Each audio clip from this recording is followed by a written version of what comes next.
You will get smashed to bits. This is the Tyson Fury Roadshow. Not a man born from his mother can beat the Gypsy King. I'm trying to get these dossers to fight, but they're all running scared. And still, the undefeated WBC Lineal on his back at Wembley Stadium with an absolute peach of a punch. Usyk said he was injured and he couldn't do it till next year. And now he's saying, I'm scared of him. I put that fist right through his face. Bang! AJ's finally out. He's ducked his way out. Coward. I'm willing to put my house on it that Dylan White is going to knock Tyson Fury out. Derek Chisora's now homeless. Sorry to everybody. Frank Warren and his posse, Gypsy King and his posse. Just tell me when, what time, where, and I'm down. Anytime, any place, anywhere. I'm going to knock him out. I'm going to stop him. I will knock him out. I am the baddest man.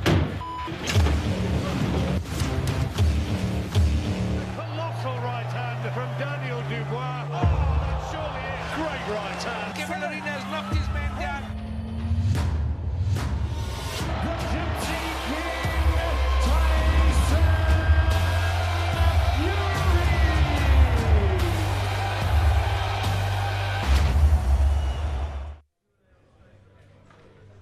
Yes, welcome to London. It's another huge fight week. Tyson Fury is back this Saturday night, live on BT Sport Box Office at Tottenham Hotspur Stadium. Takes on Derek Chisora. We're guaranteed a war, and I'm guaranteed some entertainment with this fella over here, Mr. Anthony Croller. How are you? I'm good, thank you, though. Good to be here, mate. Good to see you. Give us your sort of opening gambit, your opening thoughts on this fight, the return of Tyson Fury. Yeah, that's it, the return of Tyson Fury. Back out in the cold in December, but there's going to be great numbers there to see, like, one of the most recognisable faces, not just in boxing, in sport. It's one of them, listen, obviously he got mixed reviews with being Derek Chisora, but I think one thing you can guarantee about Derek Chisora, when he brings it, and I think Tyson said it recently, he's an handful for absolutely anyone and more. And I actually think over the first few rounds, I believe he will have success. It's just then how Tyson adapts to it. He is very good at adapting, and then what we see then. But listen, it's great to see Tyson Fury back out. Tell me, this version of Tyson Fury, of course, we saw the fight 8 years ago.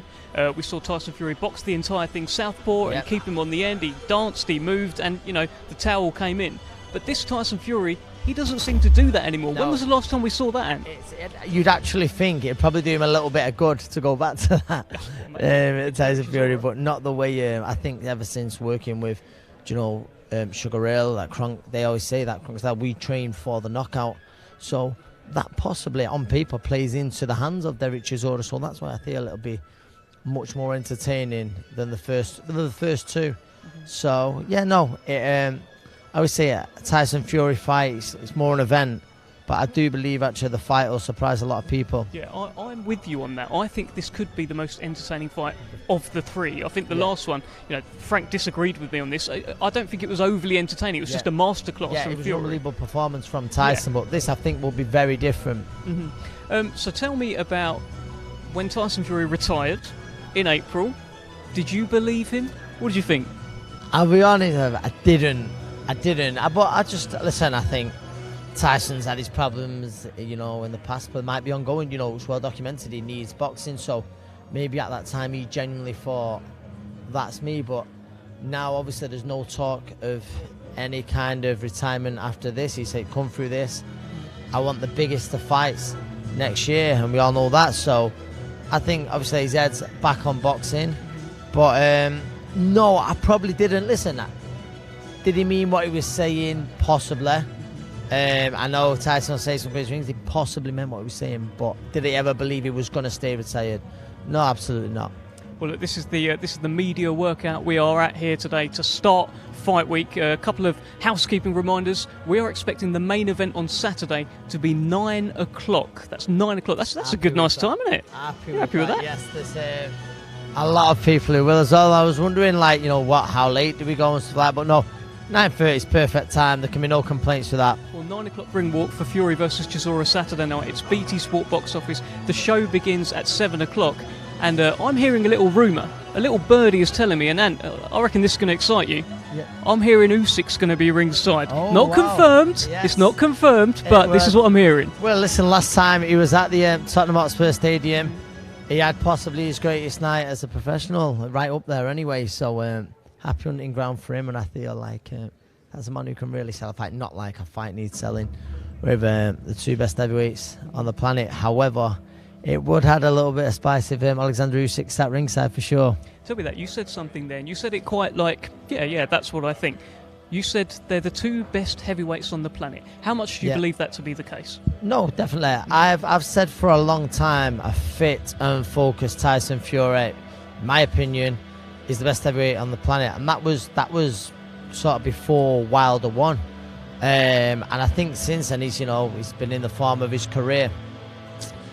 Usyk, I believe, what he's done, he's a special fighter. He's one of the best fighters of the last decade, for sure. I think to clean up at cruiserweight the way he did, to come up to heavyweight, be a solid world champion, Anthony Joshua, to beat him twice.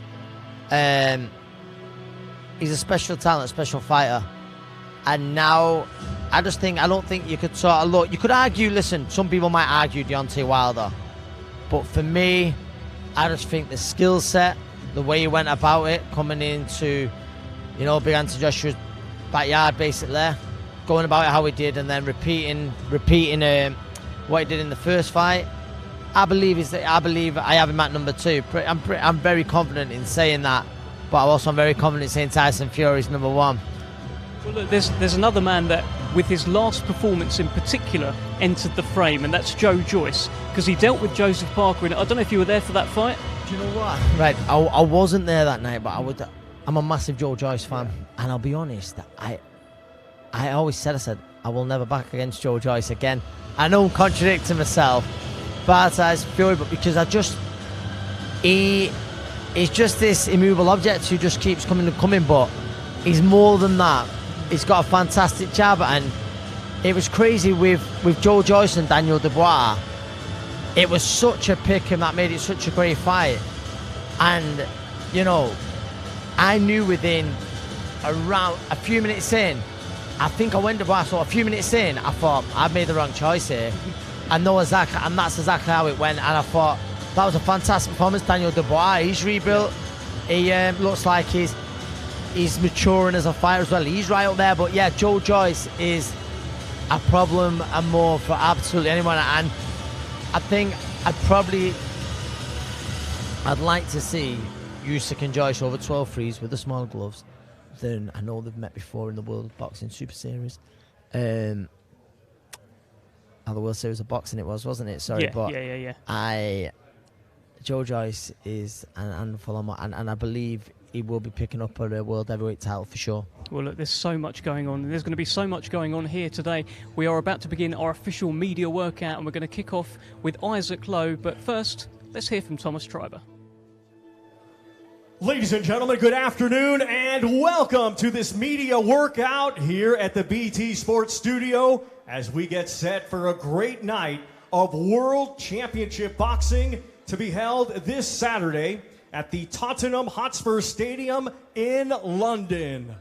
It is all being brought to you by Frank Warren on behalf of Queensberry in association with Bob Arum's Top Rank Incorporated, along with their great sponsors, Betfred, Foot Asylum, and Furosity.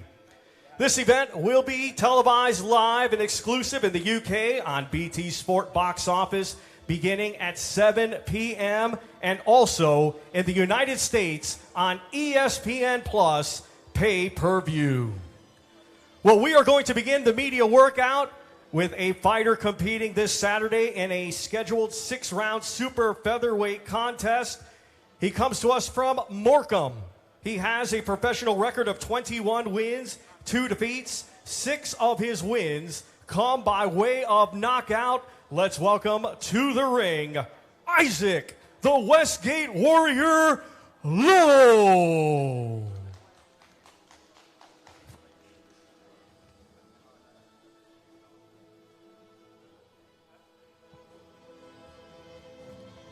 Well, here is Isaac Lowe back in action on Saturday night on a Tyson Fury undercard.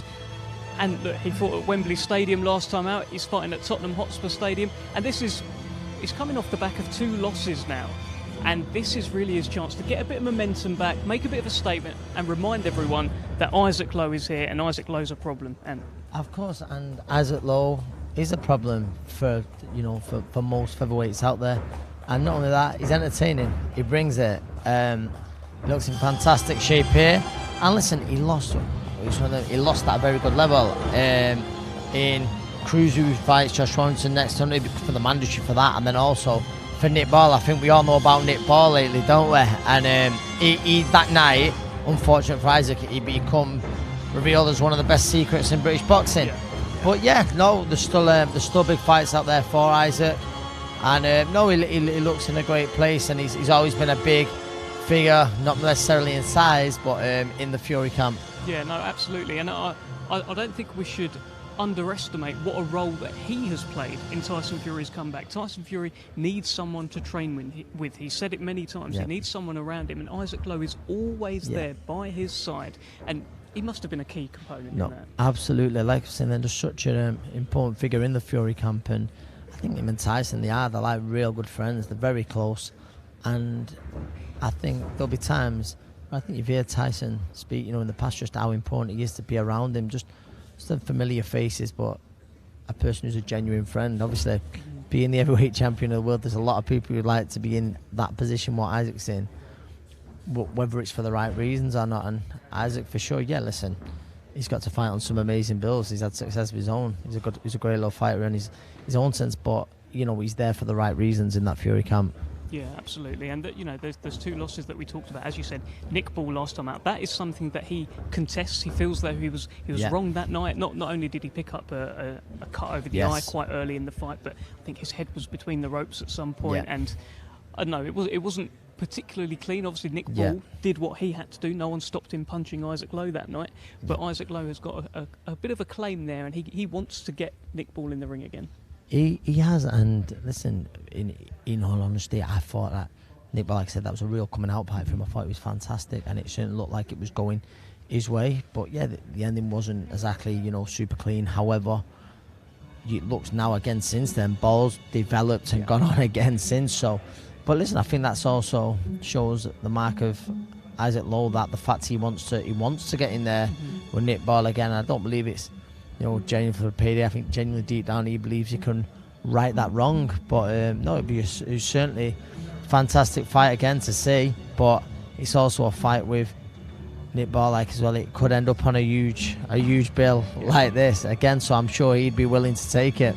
Yeah, absolutely. Still just 28 years old, Isaac Lowe. It feels like he's been around for ages. He's been around a long time. I've knew Isaac for a long time from the amateurs. And he was a real fighting man. I always he had a younger brother actually. I always remember his younger brother fighting with mine did. He was a character, but Isaac was always an handful. I'm pretty sure he took a national title when he was very young as well. Almost sure about that. But yeah, from Lancaster way, and a very proud fighting man. Just a reminder to viewers tuning in now, joining us across the Queensbury social media channels, you're watching Isaac Lowe in the ring, long-time friend of Tyson Fury and an outstanding featherweight contender. He returns on Saturday night, live on BT Sport Box Office, and it's all part of a huge show. Tottenham Hotspur Stadium, the return of Tyson Fury against Derek War Chisora. This is the media workout. This is how we're kicking off Fight Week. And keep an eye on everything that happens across the BT and Queensbury socials. We've got an eventful week coming up.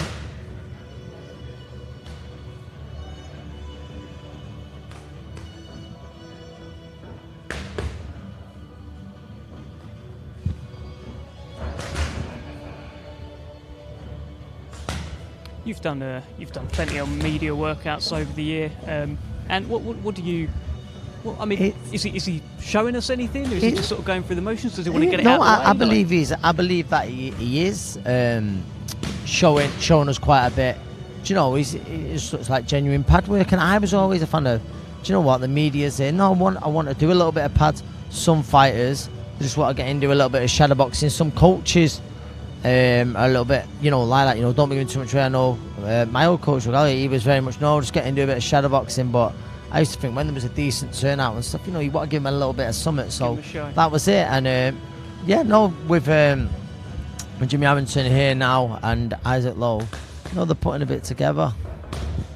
They're a good team, aren't they? Jimmy Harrington, great guy, and the Arrowwood team very close, and Jimmy does an awful lot for the young amateurs in the area, and the young lads who could easily go down the wrong road, and he's a great character to have in boxing, but just one of boxing's good guys with what he does.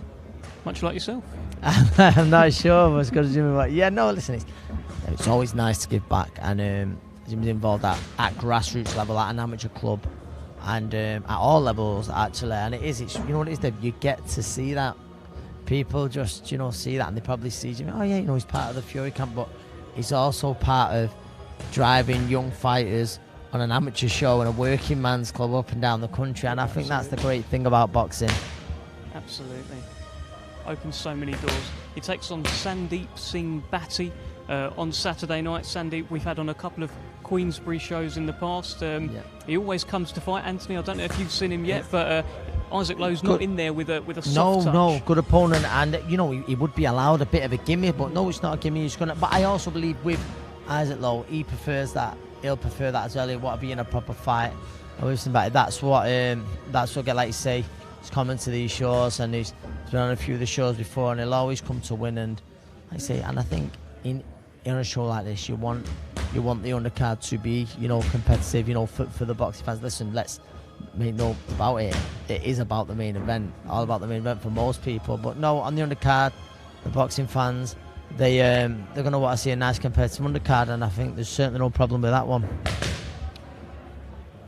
You've been on many cards in the past where you've had gym mates on the same card as you. How does that affect the dressing room when someone comes back? Either they've been beat, or they come back with you've got to just try your best to switch off from it. Like I've had it a few times where, and when you're sort of main event like Tyson is as well, and these people like Tyson and Isaac, they're almost like brothers, aren't they? So, for instance, I think that with Wembley, like Tyson, he's only human, and I know you've got to switch off, but if one of your mates gets beat, you feel it a bit. And I remember once it happened with me with a lad, Marcus Morrison, and it's for his first defeat, and he got beat up and he come back, and it hurts you, but then you've also got to be professional enough to switch on. Also almost a little bit selfish, or you feel selfish even though it's not.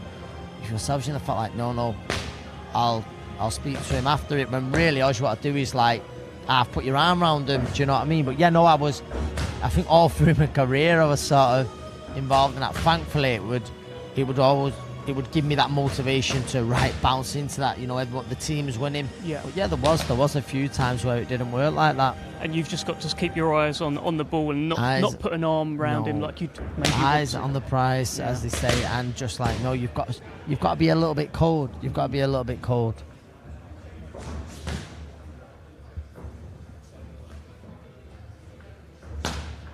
Well, you are watching featherweight contender Isaac Lowe in the ring. This is the media workout in London, live at BT Sports Studio, ahead of Tyson Fury versus Derek Chisora on Saturday night, live on BT Sport Box Office. You can see the ads everywhere. You can see the big screen behind. If you have a little look around, you can see the faces of Tyson, of Derek Chisora, and of course chief support on Saturday night, Daniel Dubois against Kevin Lerena. Anthony, I'm sure you've probably followed the career of Daniel Dubois so far as well. A big opportunity for him, big stage on Saturday. Huge stage, and I've followed it closely. Even like way before the Joe Joyce fight, and everything I hear about Dubois is just how hard he is. But he's adding to his game. I remember an interview with Shane McGuigan, who I think is a fantastic coach, saying just how hard Daniel Dubois hits. I was here in this very spot actually when he won his world title last time out, in the studio. In Miami. So you didn't get the Miami trip, I didn't get the Miami trip, unfortunately. I know, it would have been fun to be there. But as on that, it was a very sort of different show, wasn't it? But you always felt that, Daniel Dubois was going to land at some point, and when he did, the inevitable was going to happen. But yeah, no, he's that's when, when you look at, we were talking about Joe Joyce earlier, you would be surprised if you didn't see that again, because Daniel Dubois is literally knocking on the door. I know he's got the regular at the minute, but for a full world title. So yeah, a scary talent, an unbelievable boxing family, and it's good to see him. I think he's going to continue the tradition of top UK heavyweights that we've been blessed with in recent times. Well, as you say, he's knocking on the door. I think he hits so hard, he's going to break that door down. That knock is going to turn to something else. He does, but he does hit that hard, Dubois, where, and I think obviously there now he's got a great team around him. They're looking to add other things to his game, but I think in the heavyweight division, he's right up there with the very biggest of punchers.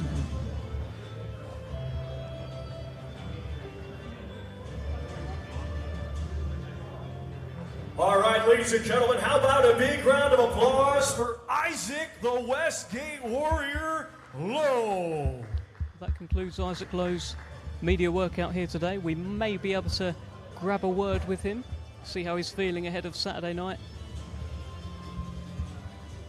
Takes on Sandeep Singh Bhatti at Tottenham Hotspur Stadium.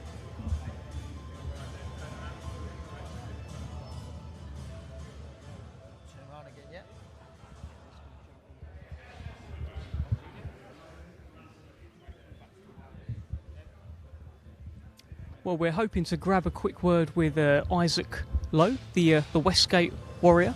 Yes. He's here now. Well, here he is. Mr. Isaac Lowe. What's happening?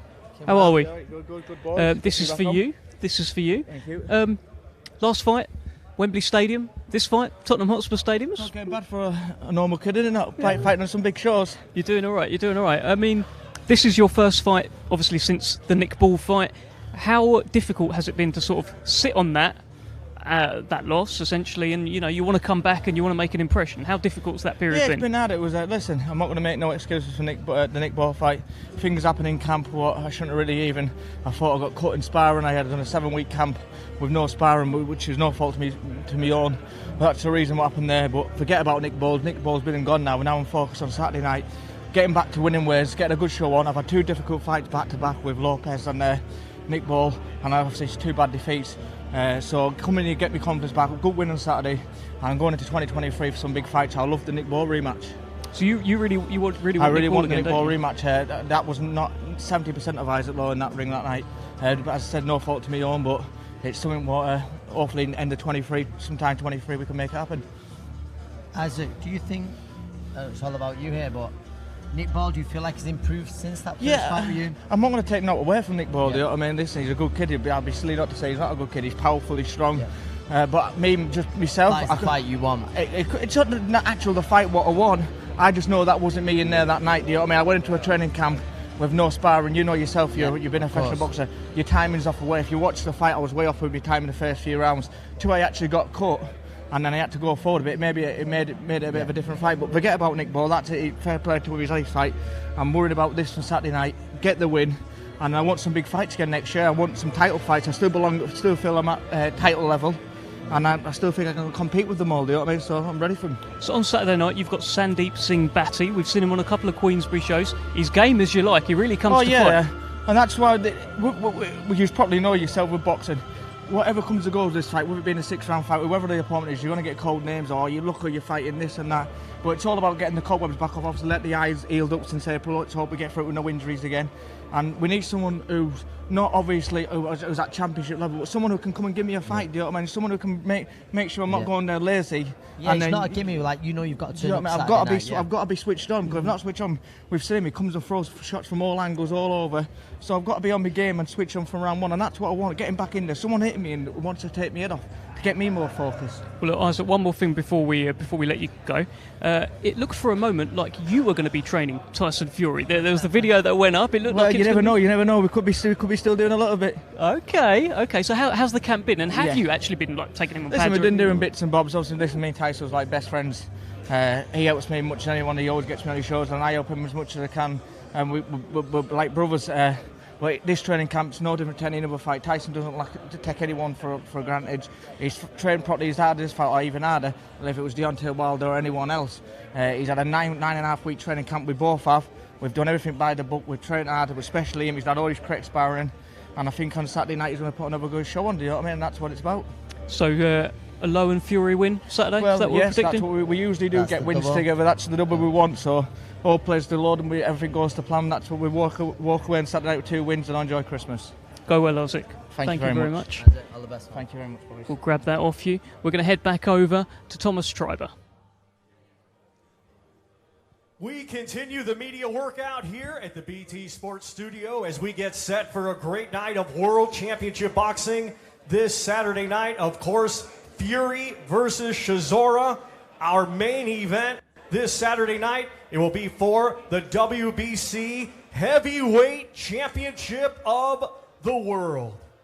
Well, our next fighter to the ring competing in a scheduled 6-round light heavyweight contest. He comes to us from Manchester. He brings a professional record consisting of 27 wins, 3 defeats. 12 of his wins come by way of knockout. Let's welcome to the ring, Hosea the Hammer Burton.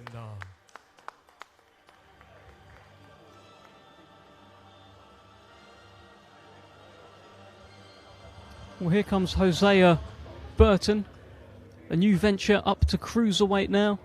Of course, the former British light heavyweight champion and a gym mate of Anthony Crolla. I mean, how's he looking, Ant? He looks fantastic. Hope he's here today. I didn't know if I was going to be going over some pads for him, to be honest. But okay. Big Jimmy's going to take the reins. I think when we mentioned before about some fighters want to do a bit of pads, some shadow boxing. Hopefully, he's one of them who'll just want to do the shadow boxing. But another Tyson Fury family member, yeah, and fair play to Tyson. There he is now. He come out to Latvia when he fought over there, and they're very close when he fought Bolotniks. But yes, the Hosea Burton, in my opinion, I'd said it a few years ago that night as well. Before that night, he was a very good light heavyweight, but he held on there too long. You can see the size and you think, how did he ever make light heavyweight? But yeah, no, I think he'll be happy at cruiserweight, and I think he's got to come through Saturday night. But he will, what he will be doing is, I'm back up a little bit, skipping here now. I think he'll be chasing titles at cruiserweight next year. Mm-hmm. What's his mood been like? Obviously, towards the end of his light heavyweight, it was a struggle to get down there, right? Struggle to, and he was a different lad. And listen, dieting's not nice for anyone, but certainly not a man of his size trying to get down to 12 stone 7. But I believe now you see a much happier Ophi Burton. In camp, listen, boxing's not a happy sport a lot of the times, but when you're miserable for so long at training camp because you're boiling yourself down, it's tough. Well, and I think I've been told that I could swap you out. I've got Big D David. I can't thank you enough for doing this. For having me doing this Devin. with us. Listen, if you want to give me Big David all the time. No, thanks for having us. Tune in Saturday night. Actually, I think we're going to see a little bit of a passing of the baton here. So you'll probably. Here we go. Look at this. The big man. The fight that never happened. Here we go. Presumably you didn't want to. Yeah, they ran scared. Yeah. Scared. Well, whilst David Adelaide's accosted by fans, please come in. Please come in. Look at that. Nothing but love, nothing but respect. There he is. How are we doing? That's going to be you. And there is... Mic check. Mic check. Well, look. We're here. I mean, last time I saw you, Big D, look at you, all your fans everywhere. Last time I saw you, I announced you. Yeah. And you stuck it right on me. Yeah. I mean, I like to get in the mix. Do you know what I mean? I get excited. These things excite me, so it's only right I start to do it. Start psyching myself up. Well, I think they're going to play it on the feed now, Yeah. so we can have a little look at it. But thanks for coming. No, thanks thank for you for having me. What do you make of these media workouts? You've done a few of them now, right? Yeah. I think they're very good. And like you said, you know, the media workouts for a reason. It's a way for the media to get their up and close personal looks on the fighters, see how fighters look, see how sharp some fighters are. You got Hosea Burton there, my brother, and no, it's good, man. I mean, and I think it's better for the undercard because people on the undercard start to get a sense of what it feels like being in front of the cameras. You know, a lot of people just get it on fight night, but these sort of things help fighters build their sort of momentum and getting used to being in front of the camera. So it's definitely a good look. You spent a lot of time up in the Fury gym. You've been there for several camps now. Yeah. Has Hosea Burton, have you done anything with him? I know he's at the Gallagher gym, but you must be around at times. We're on each other. Obviously, he's not my weight, so we don't Yeah. actually get in the ring with each Yeah, other. of course. But yeah, he's been up there a few times as well. He's getting there though. He's cruiserweight now, so he's climbing up. He's He's getting there slowly but surely. Yeah. But no, we haven't worked together. But he's a good friend of mine. I've known him for some time now. I think I met him when I was still amateur. So I've known him before I even turned pro. So Well, I think we're gonna probably bring him in for a chat, so Let's do it. you can catch All up right, with ladies and gentlemen, your let's your hear good it friend. from Hosea See if we can have a chat Burton. with Hosea Burton. Hosea, great to see you. This is for you. You must be hyped. You're back, right? This is fight number 2 at cruiserweight. Yeah. It's in a stadium this time. It's not a small hall thing. This Yeah. is your chance to say Hosea This is my Burton's chance, back. yeah. This is my time to tick all the boxes now. My last couple of fights at light heavyweight, I didn't even want to fight. You know, week of the fight, I was dreading it. Over making the weight, it was killing me. At least this week, I feel like having a fight. You know, I'm up for it. Yes, I'm a bit heavier, but I feel better. You enjoying the pounds? I'm enjoying it. I'm enjoying being a boxer at the moment. You know, last few years, I wasn't killing myself making weight. I was going to ask you that. How was it making weight when it was a light heavyweight? Very hard when you walk around at 16 stone and then you got to try to make 12 stone 7. Before lockdown, it was okay because most of my life I spent on a diet. Yeah. You know, I used to walk around at 14 and a half, get down easy enough. But after lockdown, I thought we was going to die in lockdown. You know, What do you mean by that? well, COVID was such a bad killer disease, what was going to kill everybody or kill my mother and my father, my brother and my sister. So we lived every day as it was the last. We stocked up a food, stocked up a beer, and we had a party for best part of 2 years. So I came back at 16 stone and I never could get the weight back off. When I did get it off, shows you what happened. So what are the goals now then, Hosea? I mean, you've been a former British light heavyweight champion. What are the aims? What do you want to do after Saturday? Well, I watched a man the other night win the British title at cruiserweight, and I fancy my chances against him. So, who knows? We could have a little rumble When? sooner rather than later. Nice. I was going to say to you, so you also feel comfortable at cruiserweight then? Pardon? You also feel comfortable Yeah, I at feel cruiserweight? good. I feel good, strong? and I'm always getting better. You know, I say I'm getting better. I'm not getting any skillfuler, but I'm owning the weight now. That's it. You know, I went a little bit too heavy. At 16 stone, I'm not very good. Yeah. I'm a bit like I'm moving. I want to come forward, but my body's still moving backwards. Yeah. But now, back to my weight, 14-10.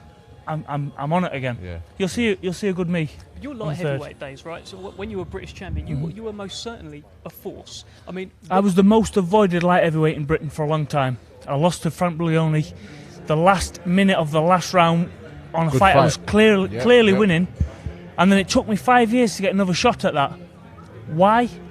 God knows. Because I couldn't sell tickets, and I was a danger to everybody. So that's my reason. Big risk, low. I mean. Yeah, exactly right. Big risk, low reward. so what can we expect from Hosea Burton? And by the way, is it Hosea or is it Hoffy? Because I've been saying Hosea. Right, Anthony Crowley was so- like, get it right, Dev. Hosea Yeah.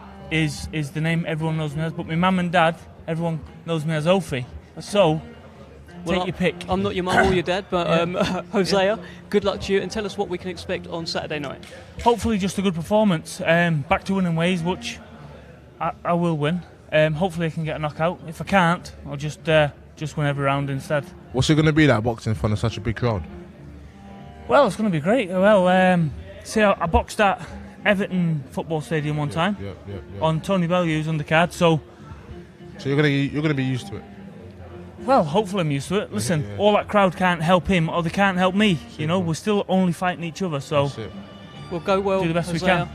Fantastic to see you, and we'll Nice to see see you you. later on in the week. I'll grab that Nice to see you. mic off you. Good to see you, Hosea. And we're going to carry on our workout back to Thomas Triber.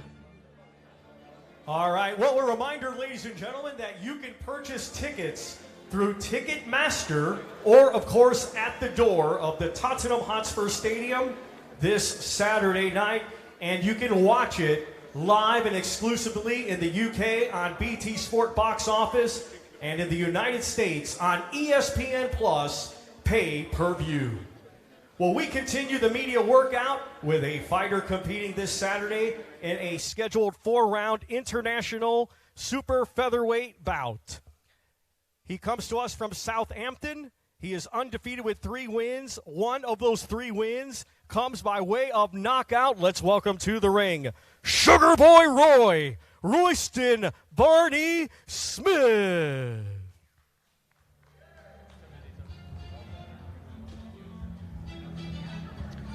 Well, here comes Royston Barney Smith. You can see in the ring now. Fight number 4 for Royston. Former 2-time European amateur champion. Got Ben Davison as well in the corner.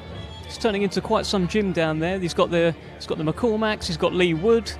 And, you look, good company for Royston to be in, Dave. Definitely.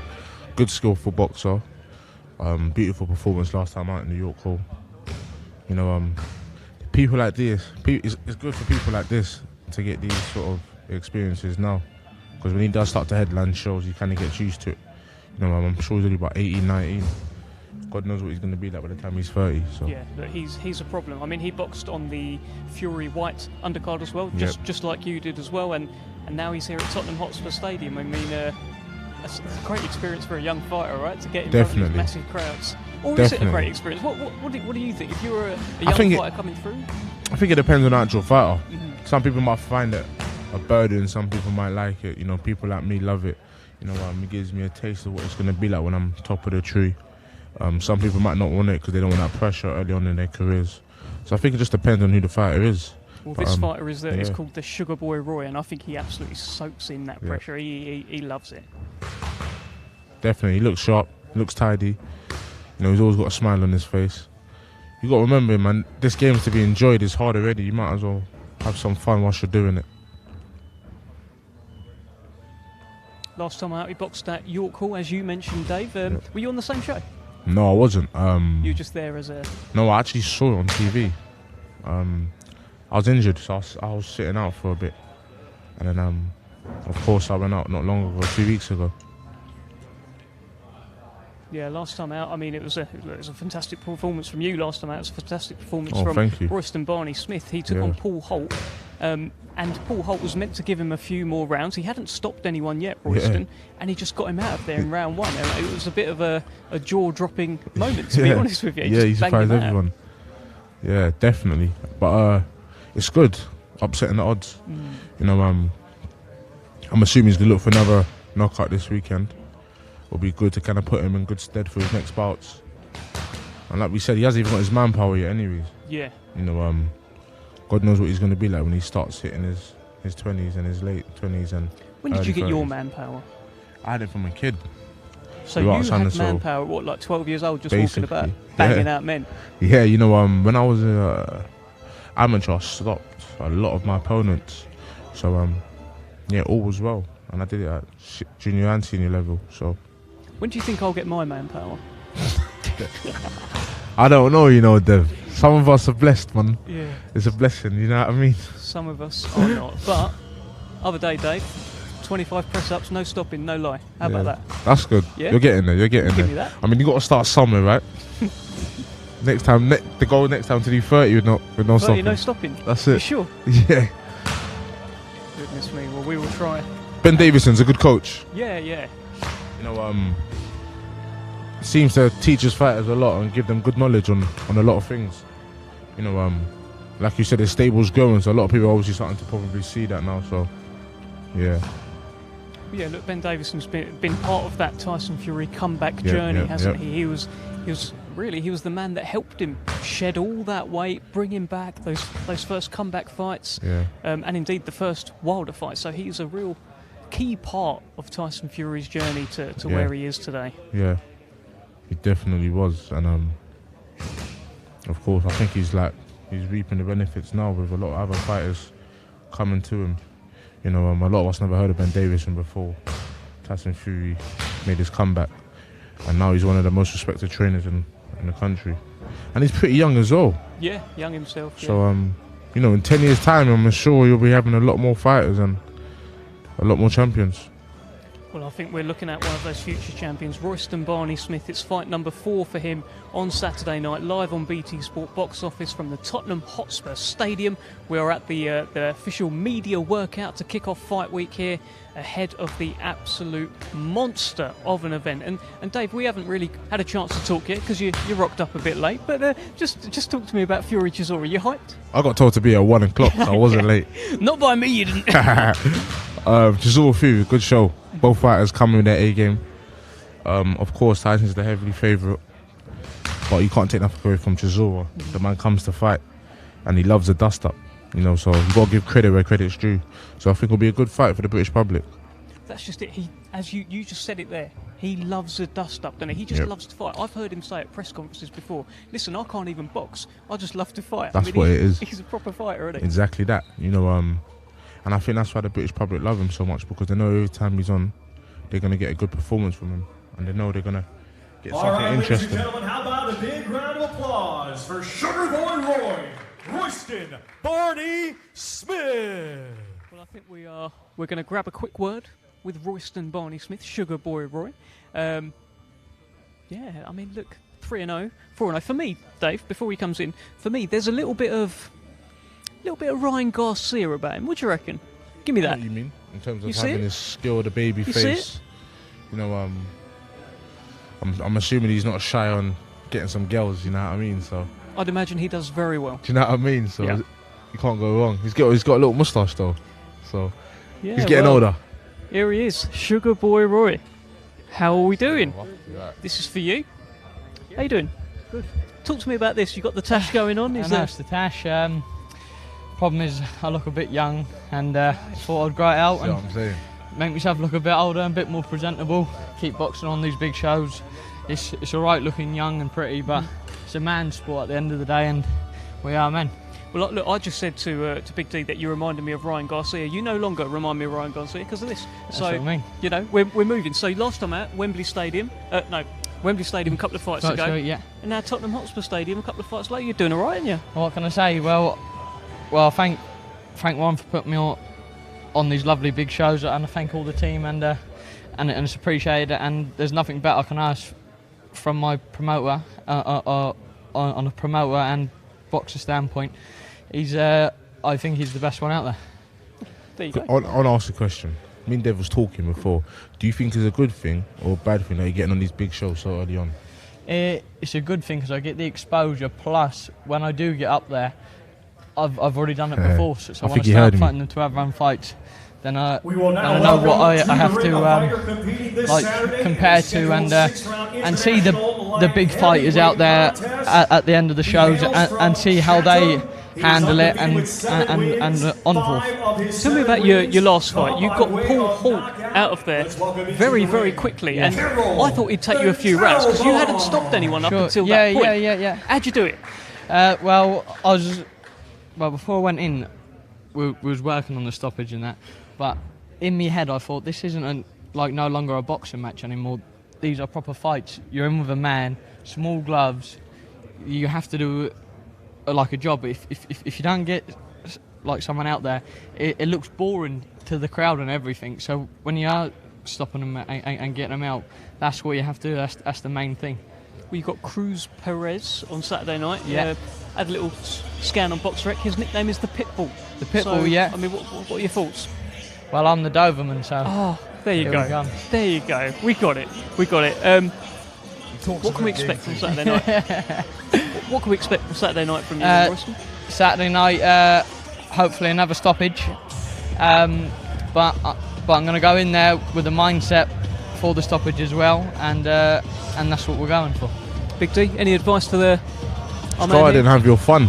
You know, like I said, you're getting it so young, so it was a good thing. It's a blessing. Yeah, of course. Go there, have the fun, and like I said, when the time comes and it's your turn to headline, you'll be used to it already. Yeah. Just remember, man, it's a sport where it's just about you and your opponent, so to block out the crowd. Yeah, there's no team there. That's it. It's not like football or rugby or any other sport. It's you and another man at the end of the day. And he's looking to take your head off, and you're looking to take his head off, and May the best man win. And that's what I mean. Exactly that. Well, best of luck to you this Saturday night, Royston. Thank you very much. Great to see you. I'll see you again I'll later. take the mic off you. We'll see you later on in the week. looking good. That's Royston Barney-Smith, you Tash. And here is Mr. Ben Davison. Mr. Ben Davison, this is for you. How are we? All good, thanks, you. I'm good. We were just talking about how much of an important role you had in Tyson Fury's journey. You must be happy to see how far he's come, how well he's doing. This is just a guy who's now selling out stadiums, massive smile on his face, and loved by the boxing public and the British public. Yeah, for sure. I think obviously before I started working with Tyson, he was unified heavyweight champion of the world, dethroned Vladimir Klitschko. But I think, we know where he was mentally, physically, all the rest of it. And I don't think he was the most loved athlete at that moment in time, which, if I'm being honest, I think he may not admit that now, but I think that affected him at that moment in time. After going on and reaching the pinnacle of the sport, you would expect to be appreciated for that work. And I think that on the comeback that he made, I think that he almost took the mask off, revealed who he really was inside, and ever since then I just think he's become a fan favourite, which, as you say, is shown in selling out stadiums and all the rest of the success that he's had outside of the ring as well as within it. And what has Derek Chisora got to do to beat him on Saturday? What's his route to victory from a coach's perspective? Say he brought you in for this camp and you were tasked with beating Tyson Fury. Well, the first thing you'd say, it's difficult with Derek's age, but the first thing you'd say is you're boxing a tall fight, you want to actually make yourself lower, have Tyson punching down. That actually will take away someone's reach. When you're punching down, obviously, if I'm reaching out to something at head height, I can reach further than I can if I'm reaching downwards. So you try and take away an element of his reach by doing that, make yourself a harder target. Often when someone's lower, they're chasing the head with a jab, you've got more of an opportunity of getting over the top of it. But it's a hard task, and I think it massively depends on how Tyson approaches the fight, which I don't think any of us actually know how he will approach at this moment in time. I think... What's that? I said I think if he looks to maintain distance with small steps and keep opening up the distance and bringing Derek onto the shots, it's a difficult night for Derek. But if Tyson goes out there and wants to make it entertaining and wants to have a scrap, it becomes a lot more of a competitive fight, as silly as that may sound. He may clip Derek early, but there's a chance that vice versa, Derek can get something off as well. That Tyson Fury that you described there of, popping out the jab and dancing and moving kind of thing, does he still exist? I don't know, to be honest. I don't know. I haven't spent time in camp. David will probably be able to tell you more than that. I haven't spent time with him in camp. His weight's different now. It's probably a long time since he's done that. I don't know how much of that he still incorporates in his training. There was moments against Dillian, in fact, the knockout, where people associate with moving your feet as using your feet, like flying around the ring. No, he was taking small steps, opening up the distance gradually.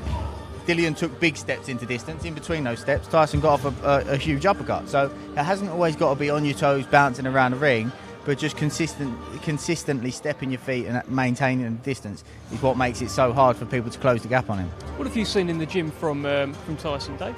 He's a lot more aggressive. I mean, before he was obviously the sort of jittery boxer, used his skill. I think now he just sits down and punches a lot more.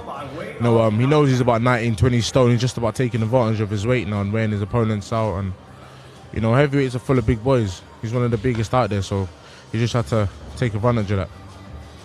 That's just it, isn't it? I mean, look, it feels like he's turned into a bit more of a bulldozer now, and this feels like, again, a style that maybe suits Derek Chisora a bit more, because Derek Chisora is not going to have to go looking for Tyson Fury, in theory, if he carries on in the way he did against Deontay Wilder, Dillian Whyte. Does that not suit Derek Chisora a bit more on Saturday? I think against Dillian, Tyson looked to maintain distance a little bit more than as he was aggressive, as we saw in the third Wilder fight. But yeah, look, if he comes out and he may blow Derek away, because Tyson, David will tell you, he can punch. He can, but there's this association that he can't. He's as heavy-handed with a single shot as anybody else out there. But of course, he's a huge target. When you're that big of a target, sometimes bowling one over the top can be a hard thing to miss. So you do leave yourself a little bit more vulnerable. As long as he's doing the right things in between, setting it up, changing the pace, making himself unpredictable of when he is going to go, he'll be fine. But if he's just predictably committing with the same shot, same timing, same tempo, you're playing with fire. Do you think Tyson's improved since he's left you? Or I think his best fighter? performance he's ever had was Deontay Wilder, the second fight. I think that was a phenomenal performance. I think that in the third fight there was reckless moments, and I think against Dillian Whyte, I don't think I don't think he set the world alight, but I think the whole time he was looking for that single shot that he took. So I would say that Deontay Wilder's second performance, the first fight under Sugar, and that was the best performance I've seen Tyson. Of course, I think Tyson's one of those guys that he will consistently improve. And you know, he was fantastic before he worked with me, with Peter, before that with his other uncle Huey. Everybody's added elements to his game, but I think that was the peak Tyson Fury, and if I could see him continue, it would be in that fashion. Right. Tell me about Royston Barney-Smith then. It's his second stadium fight. He's doing all right, isn't he? How's he looking in the gym? Yeah, brilliant. He's surrounded by a gym full of fantastic fighters, gaining experience off of them, fantastic sparring. Is he sparring Leewood? Is he sparring? Yeah, he helped us out with the Mick Conlon fight with Leewood. He helped us out with Josh Taylor as well, sparring with that fight as well. He helped us out with Shabazi's fight for Jack Bateson. So all the time, he's gaining so much experience in those training camps, as well as time spent on him to improve areas of his game as well. So how do you find that line between, say he gets in with Leewood, he's a world champion boxer, hits very hard. Where do you draw the line in terms of him learning from it, or him maybe, I don't know, getting a few too many shots? Like what? You tell me. Yeah, so when my own lads spar with each other, often it will be a case of, I want you to do this and you to do that. They're both aware of what each other are trying to do, creating scenarios that we think are going to happen in the fight for them to figure out and obviously put into practice drills that we would have been doing with them into a more of a live scenario, and then we'll bring sparring in to really open the sparring up. Fantastic. Well, Ben, it's been wonderful speaking to you. I'll grab that mic off you. Say bye first if you want to. No, thanks, guys. Thank you very much. And we're going to bring in Carol Atoma. Thank you very much, Ben. Olympic youth gold medalist. He's lurking around here somewhere. We will bring him in. And I'll tell you, those Atoma boys, have you heard about his brother, Rico? I haven't. I've heard. I know a lot of people are talking about, but I don't know much. Look, he's gonna. I reckon he's gonna fight you one day. Maybe. Who knows? I'm telling you, he's coming through. I think he's 17, 18 years old, and he's just won youth world championships. Just won youth gold medal, and here he is, Mr. Atoma. How you doing? This is for you. This is for you. How you feeling? Another big stadium fight for you. You're on the Fury White show, and you're back out for this one. You must be. Absolutely. Obviously, back in April, I got the opportunity to compete in Wembley, so to be on 2 Fury cards in 1 year, it's really a blessing, and I'm grateful, and I'm taking this opportunity with both my hands. How does that feel there? And both of you guys, really, being in that massive stadium. I know you weren't on there for the main event where it's completely rammed, but you're on there as it was building up. What was that like? It was good to kind of get amongst that energy, because it's one thing seeing something like from third eye view or third person, or like watching it on TV, but to be part of that event and kind of see how the whole process goes, it was really a blessing, and it's only going to help me, because later on down the line, down the career, like when me and Enrico are headlining and stuff like that, it's like we've been there and done that already. You've got a very game opponent in front of you. I think you took Jack Cullen the distance a few fights ago as well. Obviously he's coming up from super middleweight, but you're a young fighter coming through. Do you think you can make a bit of an impression and get him out of there on Saturday? I never go looking for it. I respect all my opponents, and all it's about is getting in there and making my tactics, applying my tactics to the match. When it comes, it comes. If it don't, it don't. As long as I focus on myself and concentrate on the things I got to do, I'll get it done. Just talking about your brother Rico with David Adelaide, future fight probably, your brother and David Adelaide. Who knows? If it's meant to be, it'll happen. Like things like that, you can't stop.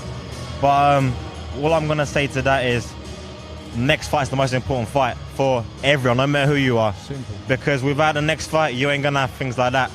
That's how I take it. I was going to say to you, how do you feel boxing in front of these sort of crowds at this early stage in your career? I mean, obviously, it's completely different to amateurs. But as an amateur, I've kind of been at that level where I got to compete amongst people and in different international competitions. So in terms of pressure and stuff like that, I've been there and kind of experienced it. But in the pros, it's completely different. And I feel like each fight I'm taking little incremental gains, little incremental steps up in terms of audience and stuff like that. So yeah, I'm blessed and grateful, and I'm ready to take it. That's it. I mean, me and Dave was saying beforehand, he was asking how do fighters deal with these sort of cameras and pressure early on. I said some people love it, some people hate it. Depends on the actual fighter themselves, but it seems to be that everyone else on the shows seems to be enjoying them, and that's the main thing. And like you said, you're obviously looking at big nights ahead, so these sort of things will put you in good stead. Absolutely, like you didn't say anything wrong there. Like I couldn't have said it better. And like I said, I'm happy to be here. Obviously, we both know as fighters, training is hard and long and durable and stuff like that. So this is the stuff you're meant to enjoy. You're meant to soak it up. So that's what I'm saying. Me and you would understand, but Dev wouldn't understand. Nah, Dev don't understand. Dev want to dress as nice. I've not got a clue. But they understand. Please, like, so tell me, you've got this dream, right? You mentioned it earlier. You and Rico doing a stadium together. How often do you talk about that? And especially since he just became World Youth Amateur Champion, did you sort of have that discussion again, saying, look, it's a matter of time? No, it's not like we have them kind of discussions. I feel like in the back of our head, in the back of our mind, we both know that is a dream, and it will happen. But like I said before, one fight at a time. You don't want to take too much of a step forward and trip over on the way up. So I don't overlook anyone. I'm taking each fight as it comes, and we'll get there by the grace of God. Well, look, we're both from Chatham. Obviously, Rico's from Chatham as well. I'm hoping that your success will maybe, I mean, since Burton's gone, there's nothing going on in the high street. So I'm hoping your success will lead to some new shops. What do you reckon? Who knows? Who knows? Might happen, might not happen. We'll see. We will see. Carol, wonderful speaking to you. And give us finally your prediction for Saturday night. In terms of what prediction for the main fight? For you. Or for my fight?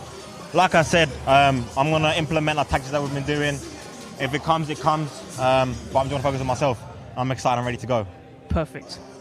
All right, we'll take that off you. We'll take the nice little fist bump / mic grab.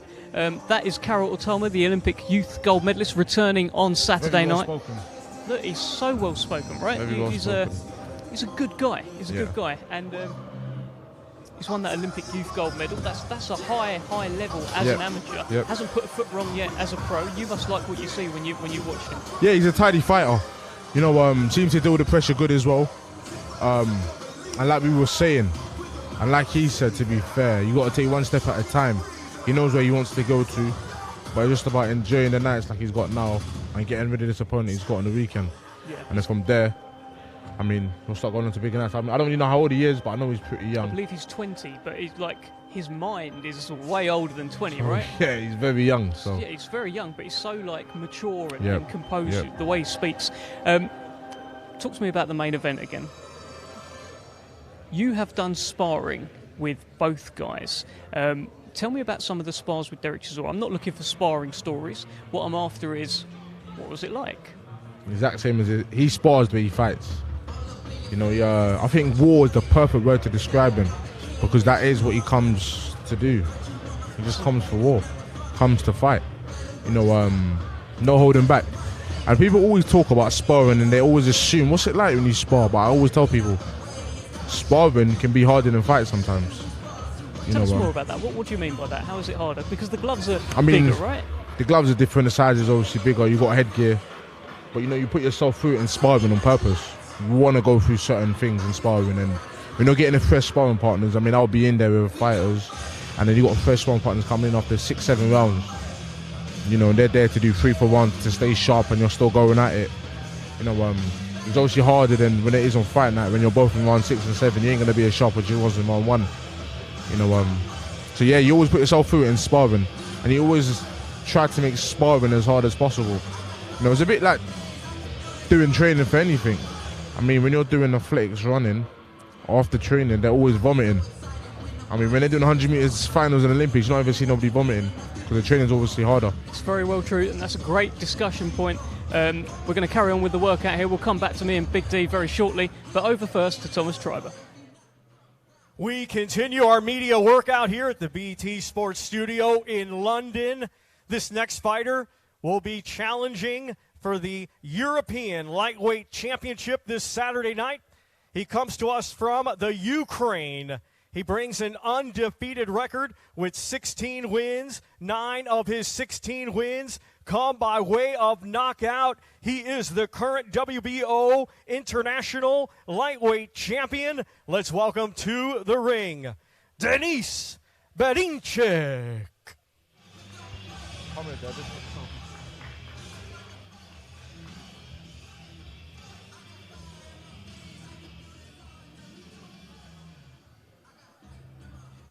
Denis Berinchek. That was a a ring walk not like what's currently going around online. That was pretty tame for him. If you have a look around on social media, I put a tweet out. Have a look at that tweet. But this guy, his ring walks, he might even upstage Tyson Fury on Saturday. I don't know if you saw it, Dave, but he's come to the ring as Super Mario before. He's having it out with turtles.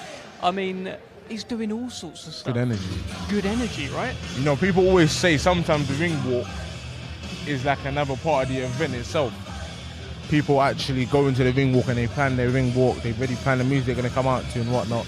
So it's about entertaining the crowd because it is an entertainment game.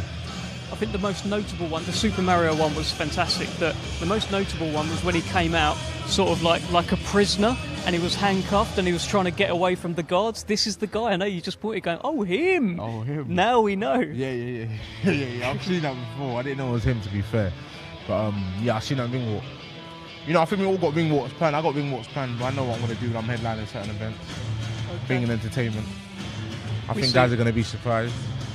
But you know, I mean, I'm artistic and yeah, I got a good mind, so I just start thinking of all of these things already. So, but it's good for him, man. I know you know he's going to big something out on the weekend because this more than likely will probably be the biggest show he's ever boxed on. So. Yeah, well, this is his second fight outside of Ukraine. He's kind of a bit of a secret to the wider Western world. He came up with Lomachenko, with Usyk. He was in that Olympic squad in 2012. Came away with the silver medal in the end, and sort of, hey, there we go. We get a little bit of tape. I thought he was going to start juggling and that. I don't know. I'm sort of spoilt by You never really know, eh? Yeah.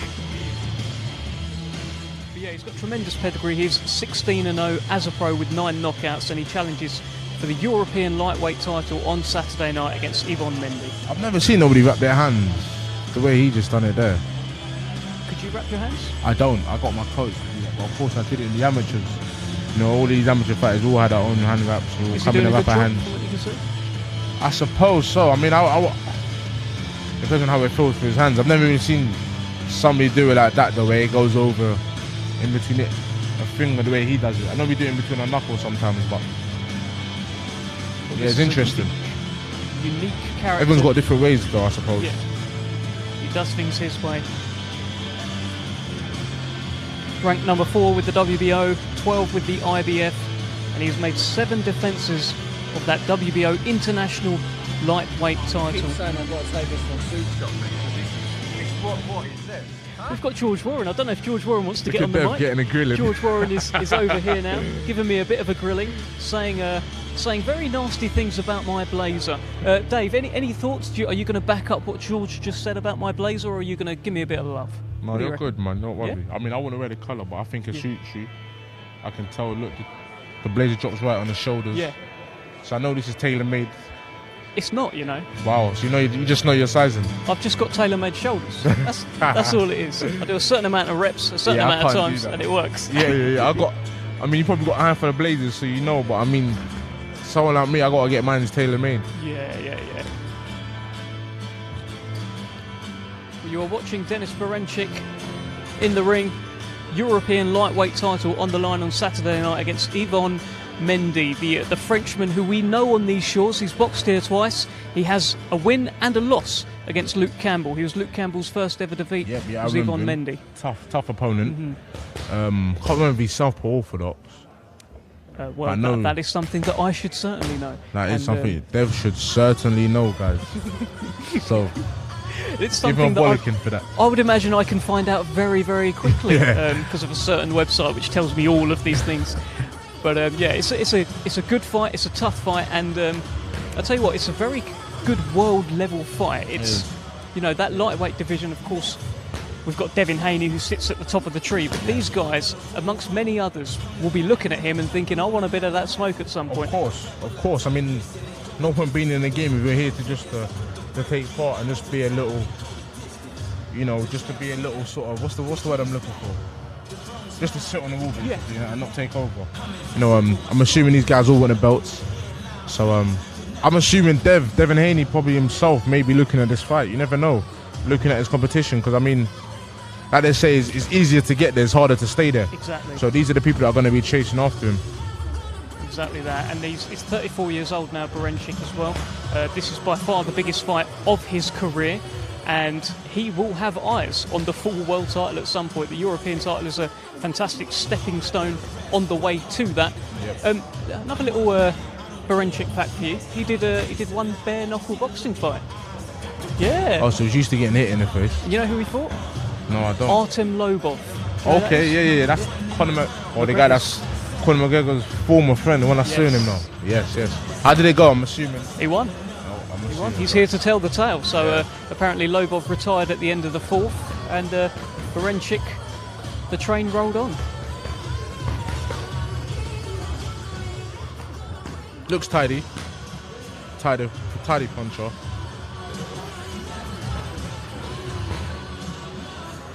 Lightweight, that's 140, right? This is 135 of the boxing match.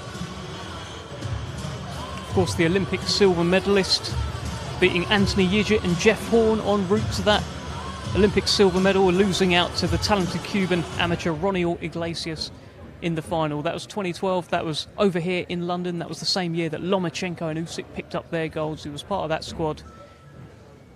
And we get a good look at him today, and we'll get an even better look at him on Saturday night. Managed, of course, by Alex Krasik, who is in town. And let me get your thoughts on this. There's a bit of a rumour going around, Dave, that Alexander Usyk will be ringside on Saturday to watch Tyson Fury and Derek Chisora. What do you think of that? Good. Some people want to be there, some fighters don't want to be there.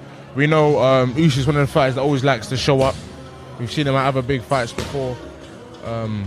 Pretty sure he was at Joshua's fights way before he was even a heavyweight. Just looking at Joshua, I saw footage of him staring at Joshua when he was fighting Klitschko. That was 5 years ago. That was quite an iconic image, wasn't it? It was just like with his hood up, staring at him. So I won't be surprised if we see Usyk there on the weekend. Just gives him a closer insight and a closer look on what Fury's like. Does it put more pressure on Tyson Fury? Oh no, look, he can deal with pressure better than anyone. But having Usyk there ringside, watching on. No, because you kind of know that he's going to watch the fight regardless. Whether Usyk's there or not, or whether Usyk even watches the fight live, he's going to watch the fight regardless. He's going to be fighting Fury next. He's probably going to look at Fury's last performance, see how he is. It's a bit like Usyk and Joshua back in August. Fury wasn't there, but we all know Fury definitely would have seen the fight. So here we someone go. like Tyson doesn't matter. Can you do this one, Dave? I can actually. Yeah? No. No, I've never even attempted to really do that. Well, do you know what? You know what? Actually, I'll be lying. I did that once.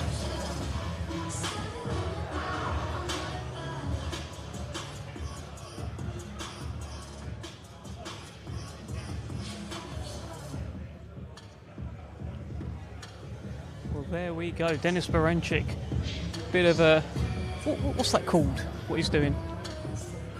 Hand-eye coordination. Yeah. Yeah, of course. Yeah. But I thought, they used to do it for like football, didn't they? Used to have like a kick master, which would be like on a rope at the end. Here we go. Here comes the juggling. Okay. With one hand. Oh. You see it. Flipped it on two. Catching on point. Denis Can you Berencic. do that now, Dev? I can't do that. Oh, no. Can man. you juggle? Yeah. We will put this to the test though. If he comes over with them balls, right? Look at that. We do want to see 4 you now. juggling.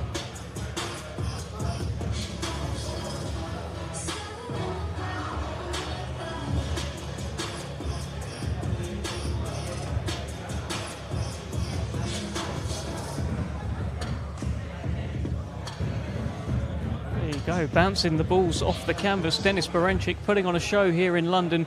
Only his second fight outside of Ukraine. Doing a good job. Yeah. He really is. These are the sort of things that's going to get people talking about him. Yeah. Who is this guy? Of course, your performance matters, though. That's the most important thing.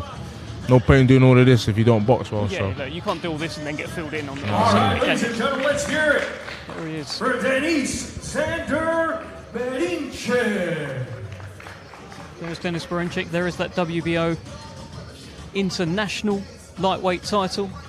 7 defences he's made of that title, and he challenges for the European lightweight title on Saturday night against Yvonne Mendy. All part of a huge show from the Tottenham Hotspur Stadium, live on BT Sport Box Office. The main event, of course, Tyson Fury and Derek Chisora, with Ringwalks expected. And take note of this. Ringwalks are expected at 9 o'clock on Saturday night. And Dave, that's a nice time, eh? 9 o'clock Saturday night Ringwalk. You up for a bit of that? It is. Good time and get a lot of people watching it, a lot of eyes. I'm assuming he's going to have a lot of people looking at him back home in the Ukraine as well. So. Well, let's see if we can grab a word with Denis Baranchyk. Hopefully he speaks a bit of English. Hopefully. If not, you're translating. You've got a translator, so okay. I mean, I speak a bit of Ukrainian, obviously. Yeah. Denis Baranchyk. Oh, you okay? Lovely to see you. Lovely to meet you. Are you translator? Nice to see you. This is for you. Translator. Yeah, so I'll speak to you. Denis, how does it feel? Your second fight outside of Ukraine as a professional. You're in London. You put on a bit of show, juggling as well. How are you feeling? Как ты себя чувствуешь? Ты второй раз боксируешь за кордонами нашої держави. Як ти відчуваєш себе в Лондоні? Ти так чудово жонглював. Це моє місто і це Лондон. Це моя, як говориться, заветная мечта.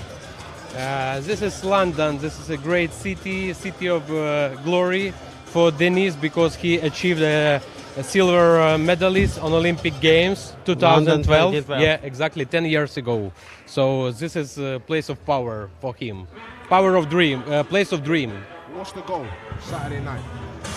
Яка мета в суботу ввечері? Тільки перемога, і це обов'язково, як ждуть наші усі люди, українці.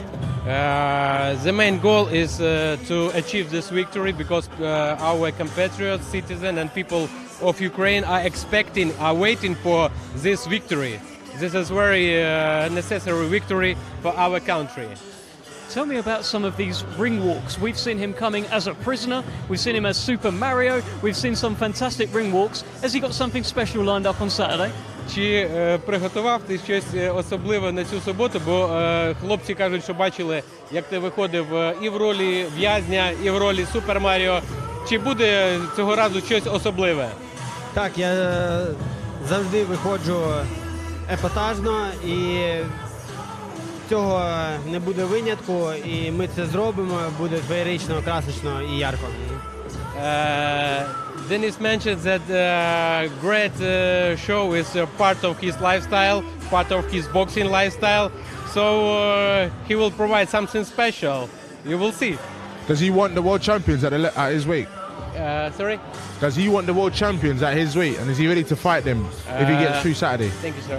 Чи планував би ти рухатись далі, боксувати там за титул чемпіона світу, стати чемпіоном світу в разі твоєї перемоги у цьому поєдинку суботнього вечора? Обов'язково, і це 100%. Oh, wow. 100%. Yes, he's ready. He wants the fight for the title. And what can we expect from Denis Baranchyk on Saturday night when he lights up Tottenham Hotspur Stadium? What sort of performance are we going to see from Denis? Якого гатунку ти готуєш виступ не в плані виходу на ринг, а що від тебе чекати, що ти готуєш безпосередньо в ринзі в цей вечір? Що ти плануєш показати? Ну, це, мабуть, буде 12-раундовий поєдинок, але це бокс і це життя, і я не уявляю, як воно буде. He expecting whole distance, 12 round, but only God knows. So we're gonna see in the ring.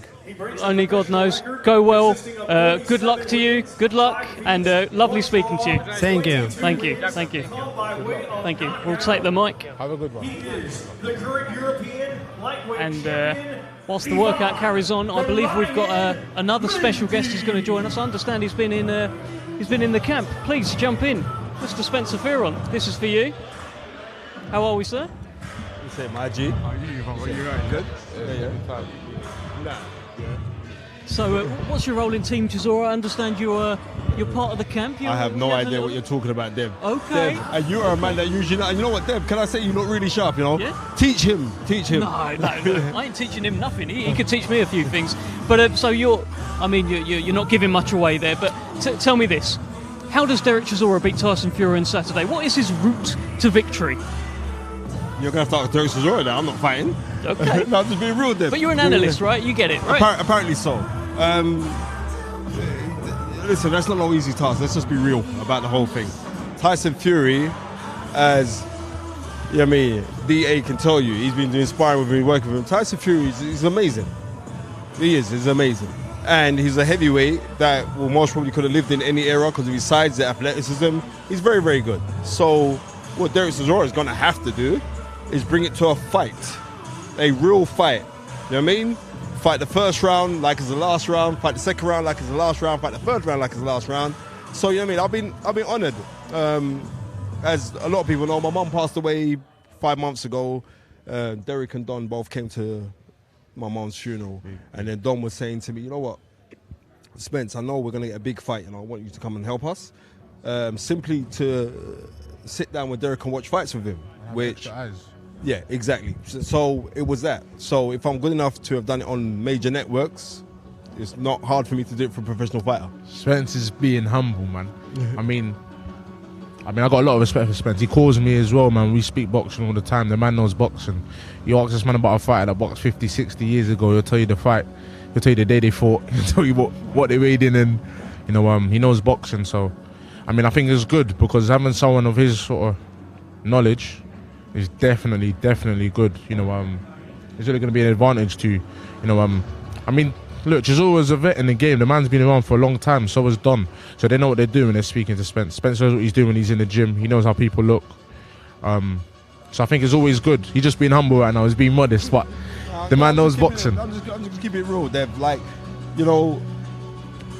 for those guys to say, look, Spence, at this time here, can you come in? That means a lot to me. I mean, simply because of that. But then also it's kind of like a kind of weird one because John Fury, when my mum passed out, like the day before she passed, John was on the phone to my mum in a hospital bed. So I've got love for the Fury camp as well. Definitely. You know what I mean? So it's one of those kind of ones. It's nothing personal. It's never ever. Yeah, this is a sport. Number one is this is a sport that I love emphatically. Well, so look, you like goals. The sport loves you, and you got love for both camps. Tell me this: Tyson Fury said something in an interview. He said if a fighter's not 100% on it, maybe if they've skipped a run or something like that, not treated it completely seriously, Derek Chisora will be the one to find you out. What do you reckon? 100%, because Derek Chisora has to be on Tyson Fury, like I don't know, Vicks Vapor Rub. He's got to be on his chest. He's got to be on him. He's got to be on him. He's got to be on him like when David used to run down the pretty girls at the nightclub. You know what I mean? Now it's all reversed now because all the pretty girls run him down now. You know what I mean? Because they see him on TV. They see what he's doing on BT. You know what I mean? You like goes, Dev. You know what I mean? So Dev has to. No, Dev, I rate the outfit. You know, I like your style. To be fair, look, only 5 minutes ago, George Warren was on my case. He said, "I need to take you to Savile Row. I need to sort you out." So hearing this from yourself is great to hear. Thank you. The only reason why I'm saying it is because it's not that. But I'm going to be real though. George Warren is the Simon Templar of boxing. Let's just be real. That guy's a slick. And I know for a fact. That he's got a E-class. He's got not E-class. He's got the E-type jag. I know he's Simon Templar. I'm talking the Roger Moore Simon Templar, not the James Bond. The Roger Moore. So you have to go back in history. Go check. Google that, you little young kids out there. You're going to find out. I'm telling you, he's slick. I rate that guy. I rate him. There is a rumour that ringside on Saturday night will be Alexander Usyk. What do you think about that, and how will that affect Tyson Fury, knowing that Usyk's watching? If that is the case, just a rumour at the moment. I can't confirm it. But how does that affect everything? What are your thoughts? You know what? Never listen to rumours. And never bank on promises, because the promises are comfort to a fool, right? And rumors don't mean nothing, because you know what I mean. Or as the great, the great men in the past saying like they're not gonna draw into rumors. But if he is there, listen. I'm gonna be real with you. I'm gonna keep this thing 100. Yeah. No one not really busy about Usyk, you know. Yeah, bro. No one care about Usyk. I'm gonna be real. I don't care about Usyk to say like, oh, well, he's gonna be at the fight. So we're saying, let's be gassed about, this unification fight.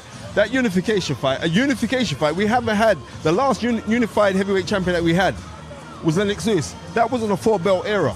I mean, now it's a whole different, it's a different thing. So that, like I said, those belts are like the gold pieces from Infinity Wars. That's what they are. They're the pieces that you got all of those, then you're controlling the whole thing. They're the Infinity Stone. So him being there, it's good, but I'm not really that interested. I'm more interested in seeing what kind of fight that we get. And like the atmosphere that we got is gonna be incredible. If people ain't bought their ticket, buy their ticket. Because one thing we know with Derek Chisora, he's gonna come to fight. And one thing you know about Tyson Fury, he can fight. So you know what I mean? That's the great thing about this fight. Yeah, well, you mentioned Usyk there. I think there will be more and more interest if he is ringside, if he is glancing. David Adelaide mentioned it earlier. There's that iconic image after Anthony Joshua won a fight. He looked ringside and Usyk was there, just sort of staring at him with his hood up and everything. You get a little moment like that. You got some good build there. Yeah, we do have some. We do, but let's be real. We could argue and say like Derek ran Usyk really close. Tell me about that. Did he give him a better fight than Anthony Joshua did? That's a silly question. Dave, you're a smart man. Come on, man. You know he did. You know. Let's be real. And this is no disrespect to Anthony Joshua because he's my guy. But Derek Chisora did, and that's the reason why. Because you see, when you're dealing with guys who are really truly technical, really true technical, we go back through history. Look at Archie Moore, far more superiorly technical than Rocky Marciano was. Even though he was moving up in the weight. In what was that 1956 when they fought.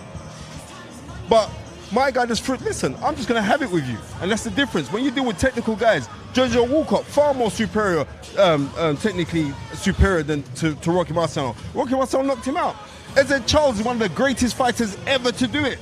Rocky Marciano dealt with him. Why? Because all this technical stuff, if you say, I don't respect your technique, I'm just going to give it to you. Listen, you could be southpaw, orthodox, you could be straight on. When you're up close with your opponent, they can't do this sorcery business that he's doing. This little, you know what I mean? He does his little Doctor Strange madness on guys. Uncomfortable. Exactly, and people buy into it, right? But they buy into it because they haven't got the mental capacity. But if you don't give a flying F, you go out and just give it to him, then it makes a big difference. So and that's what Derek did. He doesn't overthink it, and he said many times that I don't necessarily agree, but he said many times at press conferences, "Yeah, I can't box. I'll just fight." So he doesn't overthink it. He can box, can't he? He can box. Yeah. He can box. But you're guaranteed what you're going to get with him, and he's got that Joe Frazier style and all that. He's bopping up and down. Very similar to Joe Frazier. So you know what I mean? We shall see what's going to happen. We're going to see what happens. I'm hyped. I mean, I know you must be hyped looking at the undercard because Daniel Dubois is on there. You know what I mean? You must be kind of... Definitely. Yeah? You know, these are fights to where I'm going to be fighting these sort of people in future. You know, even maybe the Kevin Lorenas, I could be fighting, you know, depending on the fight he puts up against Dubois, depending on how he does against Dubois, I could be fighting these guys within the next 12 months. Have you sparred with Dubois? You sparred with him, right? Yeah, many times. Yeah? So what happened? I heard that he turned you off, is that true? God forbid. I've never been turned over my entire life, and I'll state that now for the camera. Spencer's just trying to wind me up, and he knows how to do that good. No, we've had good spars, but I'll state that again, I've never ever been turned over, ever. You know, one thing about me is I'm not a person to shy away from fighting.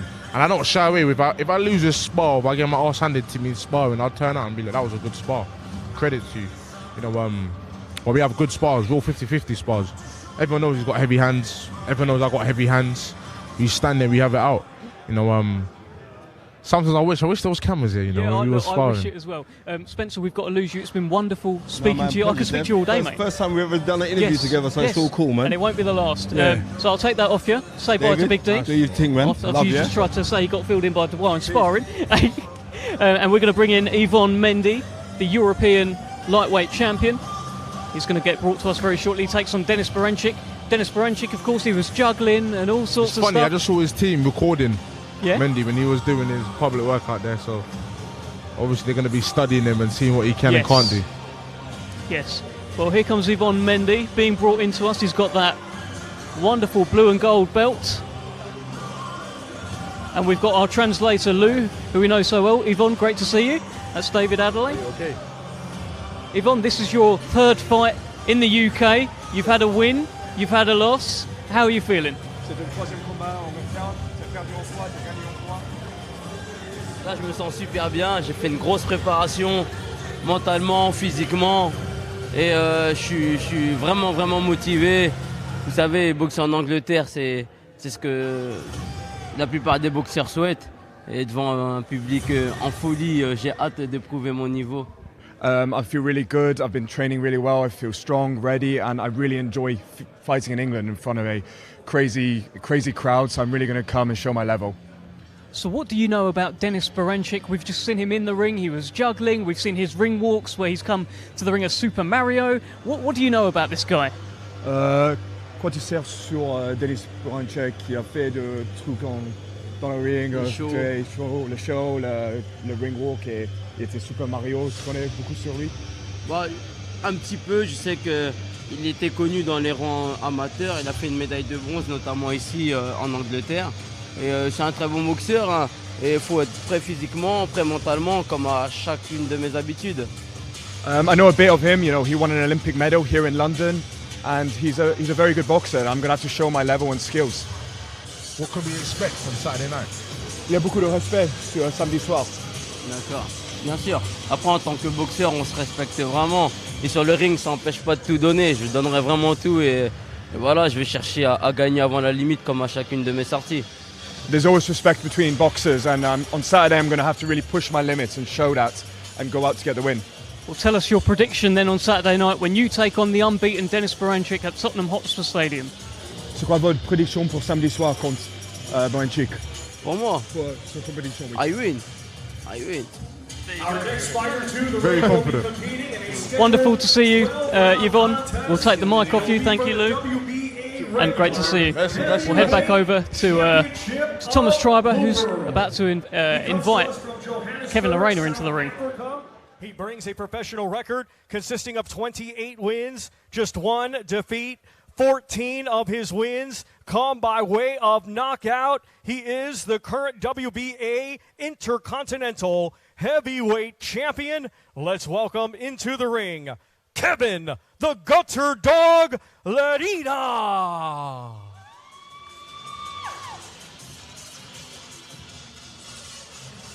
Well, here comes the former world cruiserweight champion with the IBO, Kevin Lorena. The tricky southpaw stepping up to fight Daniel Dubois on Saturday night. So, Big D, tell me this. This is a tricky southpaw stepping up from cruiserweight to heavyweight, taking on a hard-hitting champion from Britain. Does it sound familiar? Yeah, you know, good fighter, Kevin Lorena. I never heard of him before this. I'm not even going to lie to you. But of course, you study fighters and you see them and whatnot. I just see him in his just as walking into the ring. Short, but he's sturdy. Looks thick. Thick old legs, isn't he? Yeah, he's a good size. Looks athletic. I know he believes his own hype, and that's the main thing. When a fighter believes his own hype, nobody's untouchable. So at the end of the day, it's not something that's impossible if he comes out and upsets the odds and gets the win. But just how he deals with the power and whatnot, and the whole sort of tempo at heavyweight. Well, he says that if he sticks to his plan on Saturday night, he will derail Daniel Dubois and he will become the WBA heavyweight champion and get a seat at that top table. Of course, the last world champion from South Africa was Corey Sanders. I'm sure you remember his fight with when he Vladimir upset Klitschko. Yep. Some fighter, some left hand. Yeah. And here's the next southpaw heavyweight from South Africa. Been in camp with Martin Bacoli. Good rounds is what I'm hearing there. They're good friends, himself and Martin Bacoli. And that's decent preparation for Daniel Dubois. Martin Bacoli's a handful, right? Definitely, I spar Martin Bacoli. Good work. Obviously, Martin Bacoli knows Dubois as well. So there's obviously going to be a bit that Dubois going to have to basically find out about Kevin Lorena, because I'm assuming he never knew no one that knows Lorena beforehand. But, you know, like I said to you, innit, it's all one thing when you're doing it in the gym. It's another thing when you do it on the big nights. Some people are gym fighters, some people are fight night fighters, and some people are both. You know, so that's something we've got to go and find out. I mean, there's a question mark about Lorena because nobody really knows much about him. Of course, he knows he beat a big heavyweight in Mavis Wack. Yeah. But of course, Mavis Wack's kind of over the hill now. He's old. Mavis Wack doesn't really move a lot. So Kevin Lorena, being athletic, could obviously do something like that. But what's it going to be like when he hits somebody that's young? So yeah.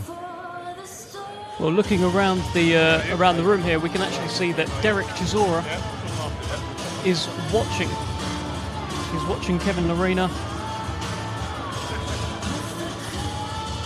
And I do wonder, are they friends? Have they spent some time together in the past? Because Chisora is here and watching before, of course, he will be in the ring very shortly as well. And I believe we may well grab a chat with Ruben Tavares.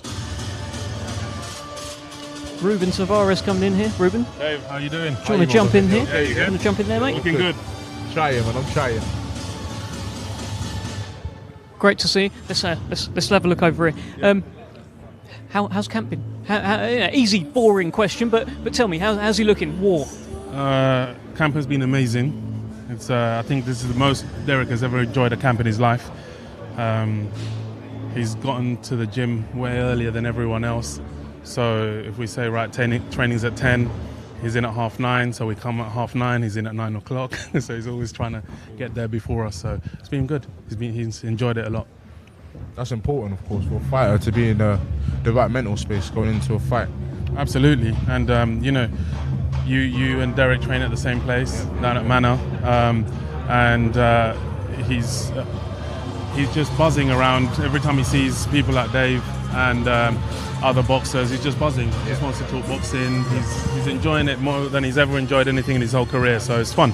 Anthony Joshua's been coming in as well. Of course, they're both 258 guys. Yeah. How was that? Has that kind of, I don't know, lifted the mood, made it even better? And has he given him any sort of advice that you're aware of? Not that I'm aware of. I mean, like you said, AJ and Derek are good friends.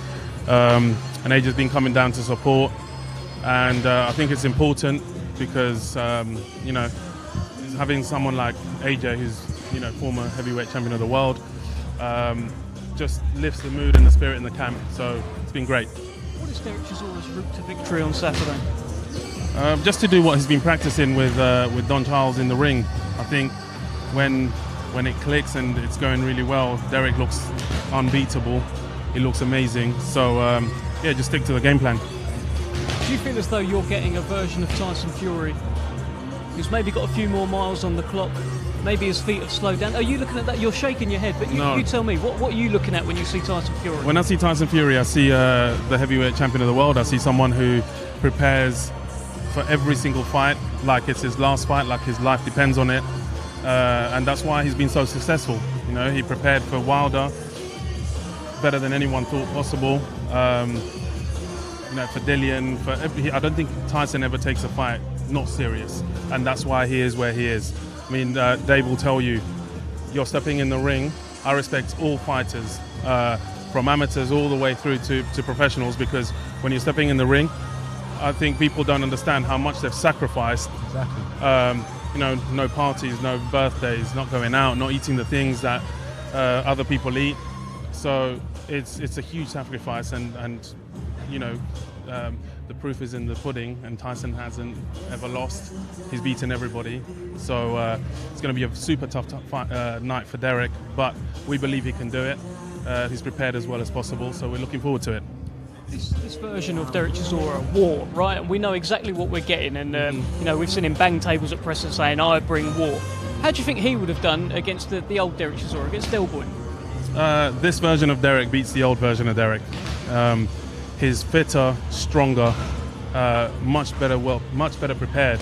So those things go in his favor. I mean, one of the reasons why 4 years ago David Hay said to me, "Listen, we're going to start working with Derek Chisora, and I want you to train him," was for me to implement all of the things I used to do with David Hay, that I did with George Groves, Amir Khan, Joe Joyce, all the guys I've worked with. So now Derek is doing those things, and honestly, I'm not making this up. He's beating all the numbers that he's ever done in the gym. He's beat them this camp. Oh, really? Yep. So we're gonna see a way more competitive fight this time. Absolutely. I mean, I think Derek knows what he needs to do, and that's to bring war. He's going to step in there and he's been in the ring twice with Tyson, so he knows what to expect. But like he said, this is going to be a much better version of Tyson Fury.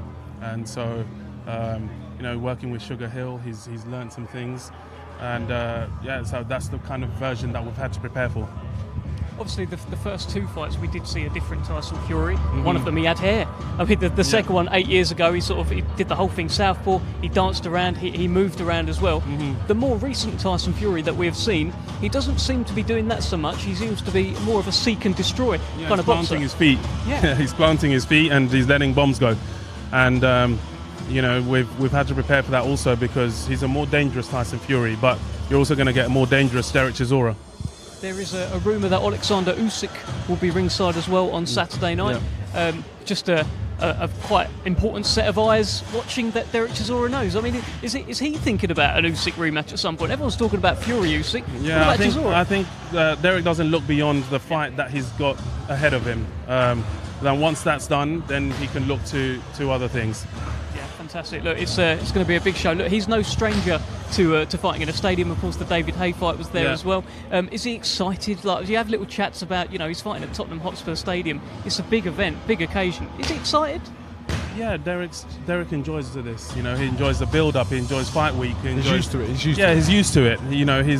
He's the older statesman when it comes to this kind of stuff, and I think he knows if you don't enjoy it, then you shouldn't be in the ring. He's genuinely a person that when he gets punched in the face, he smiles. He excites him. He's not normal. You, by the way, does it excite you as well? Yeah, because at the end of the day, boxing's a man's sport. Some people don't like getting wet when they go out in the ring. Some people go out in the ring and dance. I'm one of the fighters that go out in the ring and dance. When I get hit, I love it. And it's like, bring on war. Ruben was there and me and Derek was sparring and it was crazy. There's a time we were just both swinging and it was good work. David's a strong fighter as well. I think a lot of people know David's strong, but they kind of they don't know how strong he really is. Yeah, I think a lot of people would have paid good money to watch you two spar, by the way. That was popcorn time. Have you not got it on your phone or something? No. Ruben, fantastic having you. Thank you very much. Best of luck and thank go you. well. I'll grab the mic off Cheers, you. thank you. And I've known Ruben for a long time now, so Ruben's the man. Yeah, good trainer, and he knows the sport. I mean, look, he's had the likes of David Hay. David Hay's been in tremendous shape his whole career. So, but I was watching Arena there when you was talking to Ruben as well, and very sharp. I like what I see. It's going to be a good fight. Do you think he can cause Daniel Dubois some problems on Saturday Yeah, night? he's going to definitely bring a different look to Dubois. I think this is the first southpaw Dubois facing in his career as a professional. So it'll definitely be a different sort of eyes and different sort of look for Dubois going into the fight. Looks good too. I mean, I'm assuming he's going to weigh between 230, 240. So, I mean, there's not one of them heavyweight. He's not a cruiserweight that's just scraping into the heavyweight division. He looks like a fully pledged heavyweight right now. He looks big, he looks thick. Yeah. Weight means nothing, by the way. I mean, I was an amateur. Wilder. Exactly. I was an amateur fighting 93 kilos and I was boxing people 115 kilos. I remember I weighed in 93.5 kilos and I had my tracksuit bottoms on with my phones and some things in my pocket to make me be as heavy as I possibly can. I still stopped my opponent in the first round. Weight means nothing. Once you bang, you bang. So yeah, we'll see if it helps him or if it doesn't. Well, weight means nothing, but our wait for Kevin Larena is almost over, as he'll be coming over and having a chat. Do you see what I did? I said like the wait's over for him to come and have a chat. Yeah, come on, here he is. Big Kev. How you are, brother? How are we doing, Kev? How are you? Nice to meet you, Kev. Pleasure to meet you too. Yeah. Thanks. We've got Kev, we've got Dev, and we've got Dave. Kevin Larena, welcome to the UK. How are you feeling? He was saying you look very sharp in there. Thank you. Thanks, brother. I'm feeling good. It's the best shape I've been in. I know the challenge ahead of me is a big one, but we've come prepared. I'm looking forward to the challenge, and this is living the dream, man. Having been given the biggest opportunity from a guy from South Africa, but we're here to win. This is your biggest fight on Saturday night. I mean, on the biggest stage, I'm assuming. What can we expect from you? Dave, the lights, the cameras, everything, you got to block it out. It's you and your opponent, it's me versus Daniel, and that's the most important thing, staying in the moment, blocking out the noise. If I can stay in the moment, I will beat Daniel Dubois. Said you've been sparring Martin Bacoli, you've been sparring some people now. What's it been like sparring them boys? Well, sparring Martin Bacoli's been nice because he throws a lot of volume. So we have been using him for 12 rounds, 10 rounds, 12 rounds, and we got in about 8 sparring sessions, which has been valuable for my camp. In South Africa, we don't have a lot of big heavyweights. We've got heavyweights, but not big guys. So it's been a crucial part of my camp. Sparring is not a fight, but it's a good gauge to see how you're going to do against a bigger man. Obviously, I fought Bogdan Dinu and Marius Vacu, who are big guys. They're not Daniel Dubois. So I respect the man I'm fighting. It's going to be a tough challenge, but I'm excited. Good. Very confident. How does my man Kev shape up as a heavyweight? Let's have a look. Because you Good. I mean, he's about, 6 foot? 6'1". Yeah. I was going to say solid. I mean, you're more solid.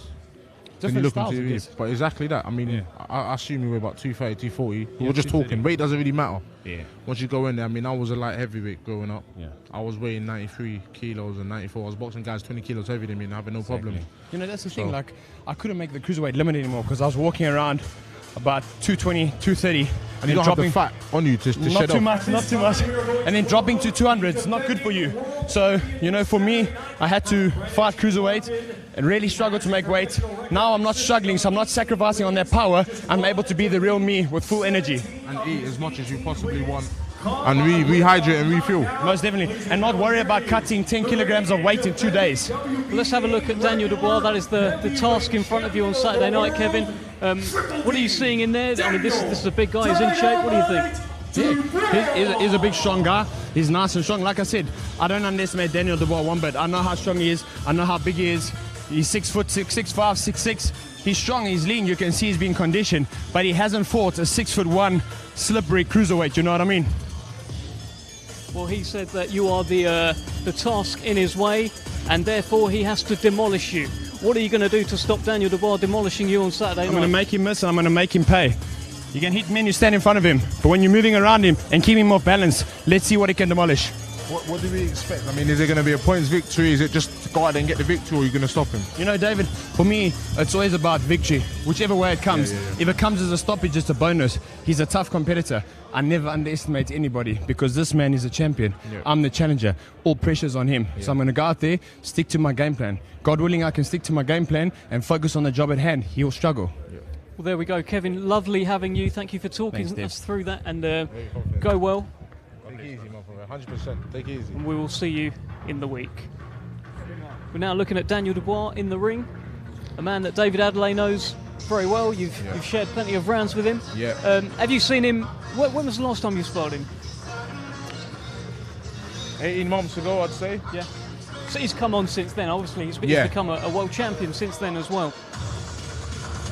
I haven't sparred him in a while, so but yeah, he seems to have come on a lot. He was actually meant to be sparring relatively soon. But yeah, so I'm assuming we're going to be sparring possibly not long after this fight. But it's good work with Dubois. I've known him since the amateurs. And we've shared hundreds of rounds together. Very good rounds, competitive rounds. So it's been real good work. Well, how do you see him getting on against Kevin Lerena? Lerena's made it pretty clear the sort of style that he's bringing to the table. He's going to, well, he said Dubois can't hit what he can't, well, we can't hit, basically. I mean, like I said to you, it's going to be a different look for him. He's going to have to come in and see something different because he's fighting a southpaw. This is the first southpaw he's faced as a professional. Kevin Lerena's a bit shorter than Dubois. So it depends on how Dubois stills with people that are shorter than him. It's different sparring somebody my size when we're the same size. You know, it's different, you know, sparring someone that's taller than you or bigger than you. It's different when you fight someone smaller than you. Depends on how he's going to deal with someone fighting smaller than him. Kevin Lerena's been in there with some big guys. He said he's sparring Martin McCauley. They've done, 8 spars, sometimes 10 rounds, sometimes 12 rounds. So it looks like he's been fully prepared. He believes the hype. He believes himself. And I think that's vital for a fighter. You can't go in there and mentally defeat yourself straight away. It doesn't make sense. Well, yeah, he's clearly a fighter with belief, Kevin Lerena, and this is also a fighter with belief. Daniel Dubois, this is now his 4th fight under Shane McGuigan, fight number 20 in his career. Of course, in his last outing, he was in Miami against Trevor Bryan back in June. Knocked out Trevor Bryan, picked up that WBA strap, which gives him a seat at the top of the heavyweight table. And this week it gives him a seat at the top table with Tyson Fury. And he boxes on his undercard, a wonderful opportunity for him to make a bit of a statement on the world stage. But he has got a tricky opponent in front of him. Some are seeing this as potentially a bit of a banana skin for Daniel Dubois. That's what makes these fights good though, right? Nobody really wants to go into fights and watch fights that are one-sided. And these are the sort of things that I want to be involved in. When I'm going into fights and people are like, should they be fighting this fella? And then when you go out and do a number and then people start to believe the hype. If Lerena, puts on a good performance, he's definitely going to cement himself in the heavyweight game. A lot of people may be calling to fight him after this. And if Dubois puts on a good performance, I suppose it shows Dubois' skill set and where he's at. And what Shane's doing with him in the gym. Well, that's the key there. You said something there about Lerena putting on a good performance. That's actually all it takes. Look, he could win and, that would be amazing for him. But if he even puts on a good performance in there against Daniel Dubois, his phone will be ringing. Because there's so many heavyweights there in the mix. It's such a division. It must be so exciting to be a part of it, David. Definitely, man. You look at these fights and you get turned on. No homo. But do you know what I mean? It's good being involved in the game when it comes to things like this. And you know, look, it's interesting. Look, you've got Kevin Lorena's team over there recording him. You got Kevin Lorena's family over here talking about him, pointing at him. Well, that is interesting. And then you got Dubois' family back here that are just like tuning in and looking in. So it's all good, man. Boxing's a mental game as well as it is a physical game. Do you think he'll be? I don't know. You said that Kevin Lorena's team are filming it. Will Daniel Dubois be conscious of that? No, will doesn't he be matter. thinking, Honestly, it really doesn't matter. I mean, people go into fights and they study old fights and they study one certain thing or they study fit. People go into fights and change things all the time. You know the guys are orthodox. You know he jabs. You know he throws right hands. I mean, what more can you really learn? I mean, you're gonna go in there and you're gonna be like, okay, this guy throws a double jab. This guy throws a jab. I'm gonna do that anyways, regardless, right? Yeah. I mean, how many times do people say, oh, this guy throws a jab, you still get caught with the jab. This guy throws right, you still get caught with the right hand. It doesn't really matter. You can throw it slow, you can throw it fast. You might be like, he's slower than I thought. It doesn't matter how they look. Kevin Lorena's gonna get in there on the fight night and say, okay, this is what his jab's like. Okay, this is what the right hand's like. You know, it's all different. It doesn't really matter. I went in there with Fury. Fury's awkward, but you got to go in there still, and it's like, okay, this is what his awkwardness is like. Looking doesn't really say nothing. People see me on TV and then they get in the ring with me and they're like, fucking hell, I never even expected that. Do you know what I mean? And when you're blitzing people in sparring and you're hitting people in sparring, they understand, oh wow, the power's like this. Or you're faster than you look. You're more slippery than you look. and what is Daniel Dubois' power like? I mean, it's good. Every heavyweight whacks, though. This is the thing. Every heavyweight whacks. So it's very good. It's very good. I mean, I suppose everybody takes punches a bit differently.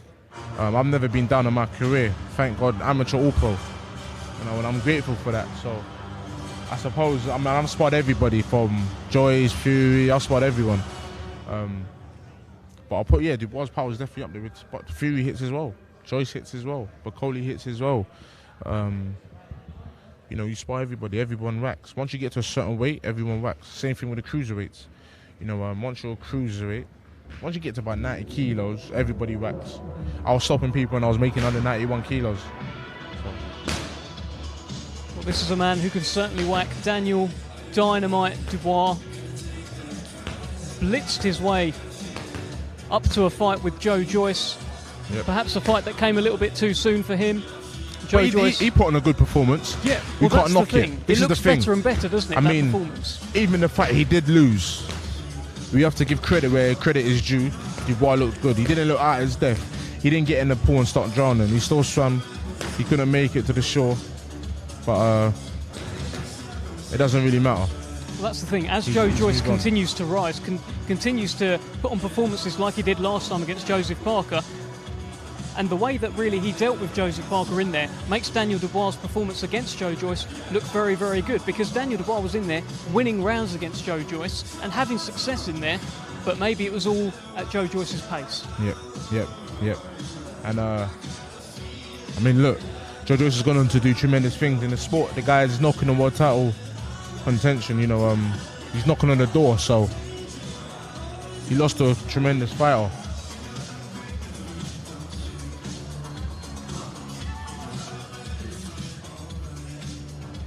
Let's hear it, ladies and gentlemen, for the defending world champion this Saturday night. He will be defending his WBA regular heavyweight championship of the world from Greenwich, London, Triple D, Daniel Dynamite Dubois. Well, you're looking at Daniel Dubois in the ring with his trainer Shane McGuigan. A big moment for him on Saturday night live on BT Sport Box Office as he takes on Kevin Lorena in chief support to Tyson Fury against Derek Chisora. And just a reminder to viewers watching, reminders to viewers who are going to be there and will buy the pay-per-view on Saturday, the Ringwalks are expected for Fury and Chisora at 9 o'clock. Just to repeat that, it's a little bit earlier than normal. It's 9 p.m. for a ring walk for Tyson Fury and Derek Chisora.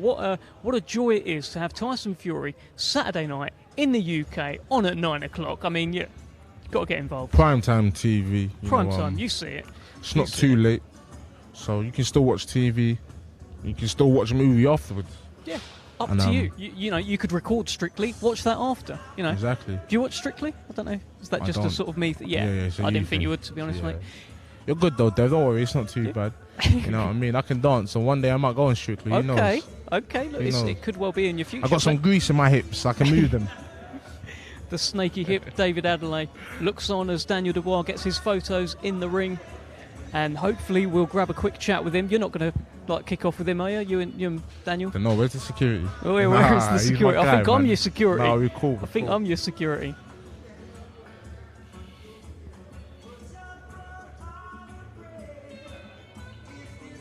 Here he is, Daniel Dynamite Dubois.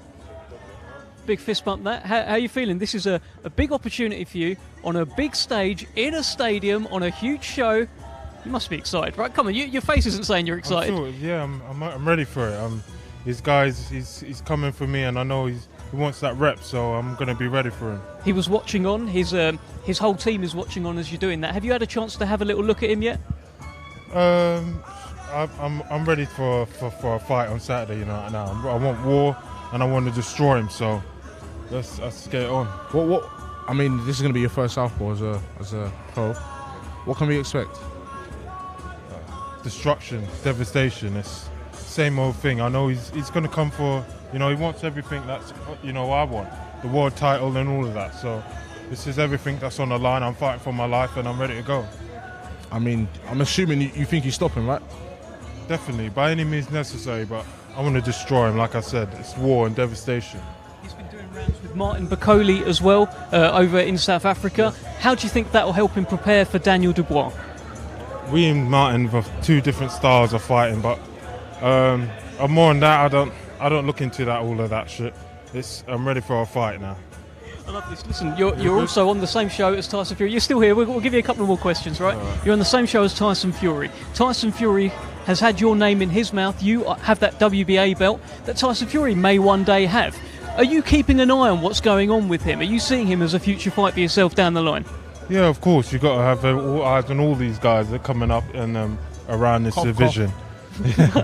Like this guy here. I know.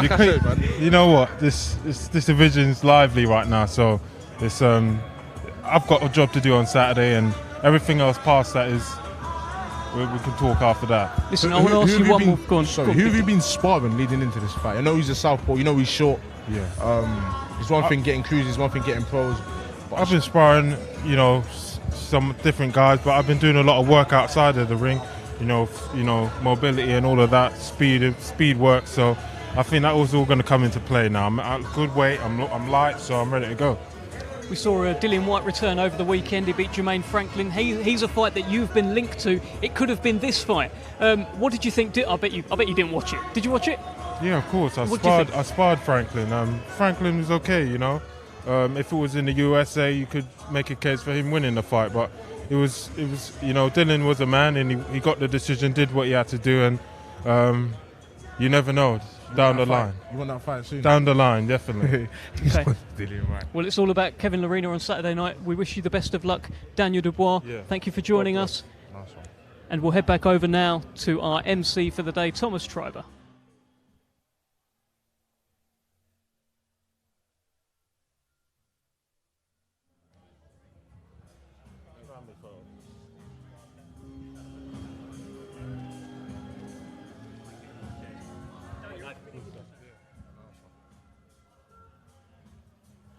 Well, Thomas Triber is in the ring. We just had a chat with Daniel Dubois. I liked your little cough there. Big D, little something. He's keeping an eye on everyone. And here is Shane McGuigan. How you doing? I'm all right. How are you? Good. Yeah, good. Thanks, mate. Did you get a chance to have a look at Kevin Lorena as well?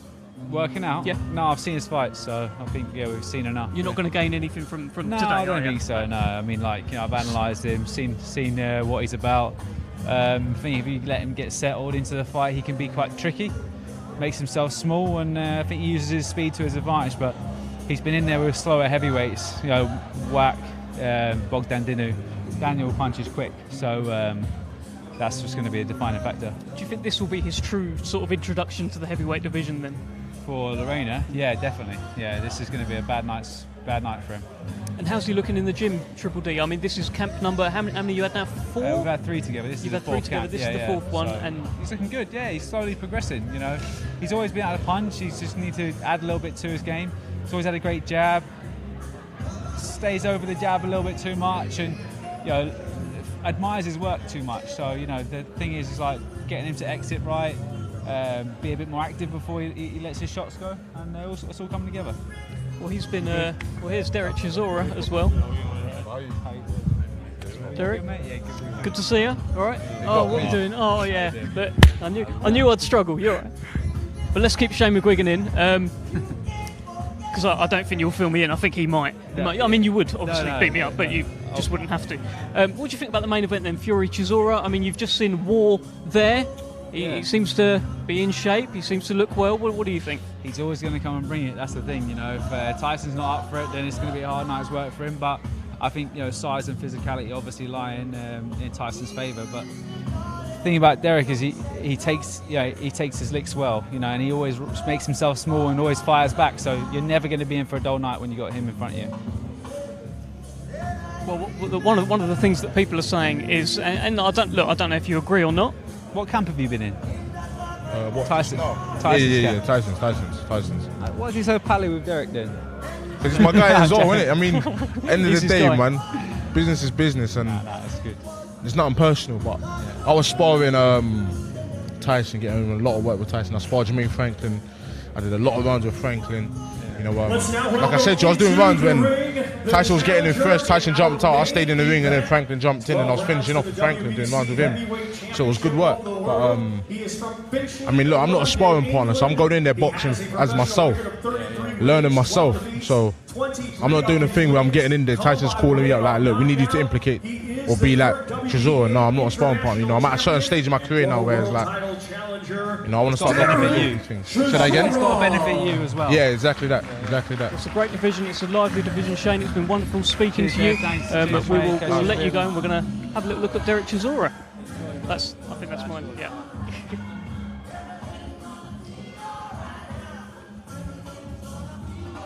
It's good to see Derek Chisora with the Five Guys tee. Oh yeah. He loves the Five Guys. Do you love a Five Guys? I love a Five Guys. It's bad, man. I love a Five Guys. I can see them nodding back there, so he loves the Five Guys too. Do you know what I mean? Who doesn't love it? Five Guys and a pizza. Pretty plain with it. Like I just get like ketchup and some onions. Like I ain't gonna lie to you, Dev. You know, I just get barbecue sauce and some onions.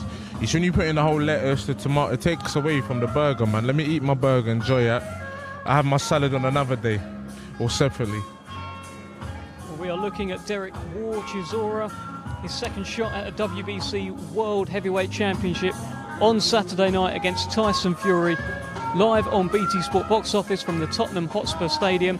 And this is a man that guarantees war. He seems in good spirits, had a nice little fist bump with David Adley, had half a fist bump with me. But he have a fist bump with you, Dev. Don't lie, you don't like you. Look, there was a sort of hand stroke. I think I stroked his hand, basically. No, but it's good work though. Listen, you know what you get when Chisora comes in. You know, the man's coming to fight. You all know that. He's got his entourage here with him. He's come prepared. Is there a reason why they put on Bob Marley when Derek came out though? What's going on? I think that he has taken Where's the DJ? I need to have a word with him. I think we had a non-commercial music playing for the benefit of the stream, but Derek Chisora has taken over and Bob Marley is in our ears. Recently joined OnlyFans, of course, Derek Chisora over the weekend. I think that's a smart move, man. Go on, talk to a lot of people don't understand business, and when I see these things, I understand it because I'm a businessman. It's a smart move from Derek. And listen, man, the man's not shy of a pound note. He's a millionaire, so he knows what he's doing. And he knows how to stay rich.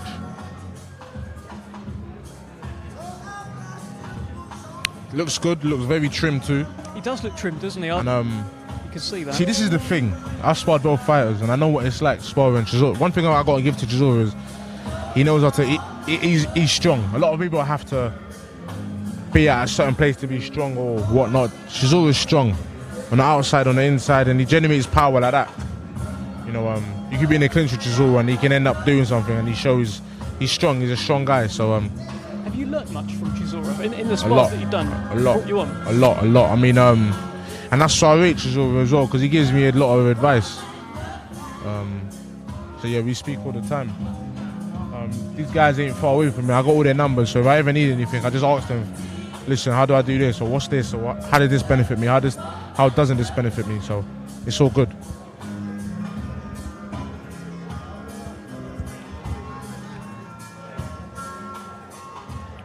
Well, Derek Chisora will be bringing the war to the door of Tyson Fury on Saturday night. I see you give me a little nod. Did you like those bars? War to the door.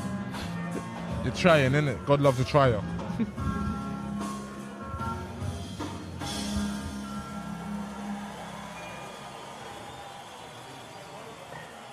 So he's just going through his sort of his band workout. This is all stuff to keep you warm. You know, keep your joints good. You know, no point just doing a lot of fighting. A lot of people don't realise, every time I talk to people about boxing, or every time someone gets close to me and we talk to boxing, or they hang around me, they're like, I didn't know boxing was this sort of precise. And you guys pay attention to the small intricate things. And it's like, yeah, we have to. You know, it's like a car. You don't just put the gas in the car and start driving. You still got to do your oil changes. You still got to add your coolant. You know, you still got to take it through servicing. You like my analogies though? Yo, I'm smoking. Woo! These are good car-related analogies. Big fan of that sort of thing. Analogies, similes, metaphors. I'm a big fan of all of that. You see it. You know what I mean? You can't go wrong. Uh-oh, he's practicing the shot there. Oh, that's the one, isn't it?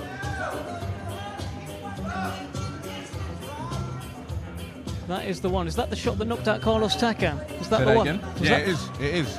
I sparred Takam too. Takam's a good fighter.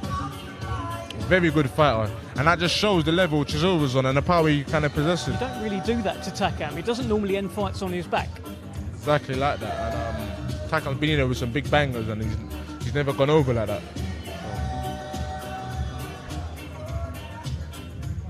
Coming off a career best win in many people's opinion against Kubrat Pulev earlier on this year.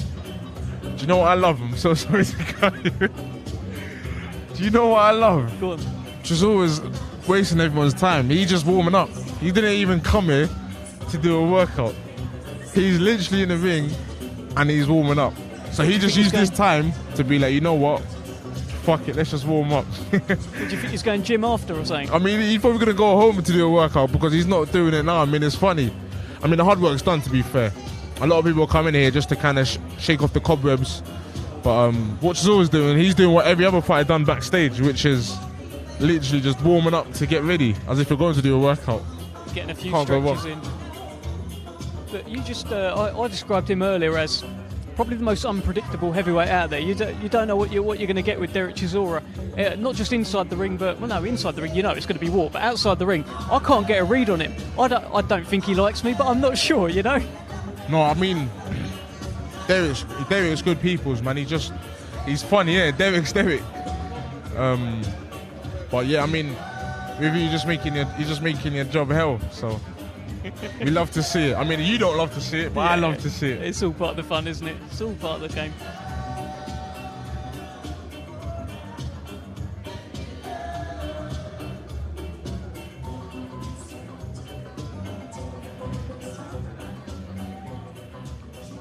Well, the stretching and the warming up continues for Derek Chisora. Just a reminder, this is his second shot at the WBC World Heavyweight Championship.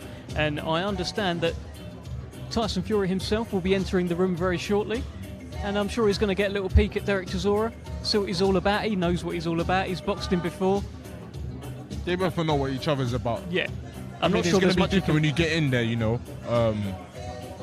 But I mean, Chisora is going to have a feel of what Tyson's like, what the power's like, and whatnot. And Fury's going to have a feel of what Chisora's power's like and what Chisora's like, and you know what each other brings to the table.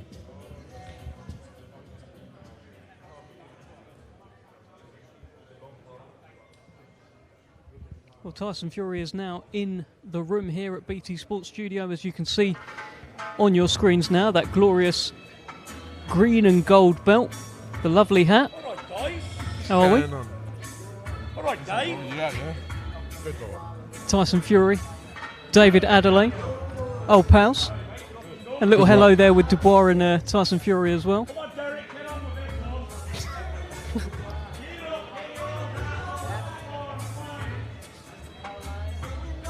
I mean, this is why people come to these sort of things, because they know they're going to get... Well, Tyson Fury is characters. imploring Derek Chisora to get on with his workout. You've got all of look at all these guys with their cameras out. We are trying to get a mic in front of Tyson as well.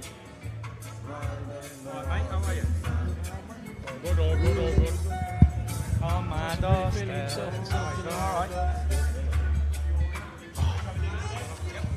Let's have a chat. Let's have a chat. Tyson, cheers. Got the Furosity on. This is my message to you. Tell him. How's it feeling? I mean, you're having a look at your man Derek Chisora over there. He's not giving away an awful lot. You know him very well. Yep. What do you reckon? You're telling him get on with it. I want to see him hit the pads and do something. Give these fans something to cheer for. Come on. The green and gold looks good. I got my green and gold belt on.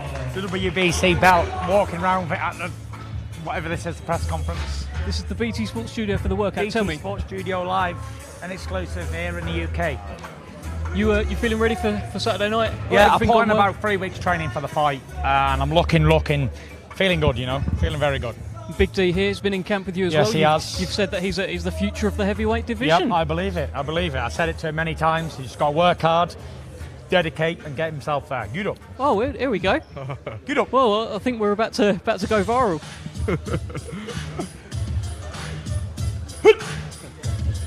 Have you done any training? Are you still messing around? I'm still messing around.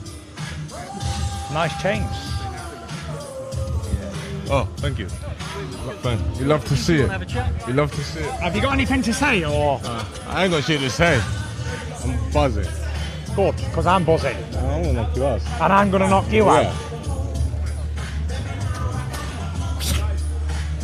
Let's give the fans what they want. Yeah, 100%. Let's stand in the middle of the ring and batter the fuck out of each other. Do you want that? Yes. I will do this one for you, yeah? Let's do it. When we get on the first round, yeah, me and you will stand there like this. We'll let our trainers go, and me and you will go. Yeah. What I'll do is I'll come to the middle of the ring and I'll wipe the floor like this with the glove, and I'll go, step to the line, motherfucker. Yeah. And we'll step to the line and we'll have it. There we go. I appreciate that. You heard it. That's the deal. Heard it So you're going to bring a war to the store? Live and exclusive.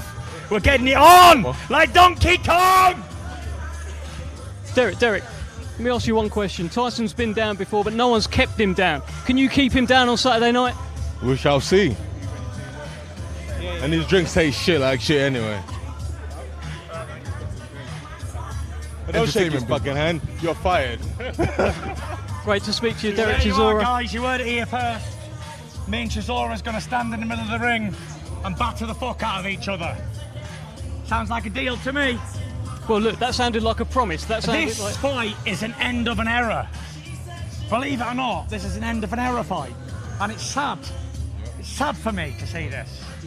Very sad. You gave Derek Chisora his first loss. Do you think you could give him his last loss? Yes, I think that's very possible. Or he might give me my first loss. We'll find out on Saturday night. Tune in, BT Sport exclusive.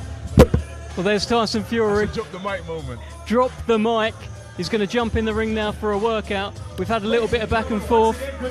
Carnage here at the official media workout. Here we got a lot of Team Fury. I mean, look, I can see Queensbury is loving it because they're like, oh my God, we got Chisora and Fury right in front of the cameras. Yeah, right here in front of the cameras. Love to see it. And there's But that like I belt, said the to you, green and gold. This is the reason why people tune in. They know they got two big characters. For Asylum and Furosity.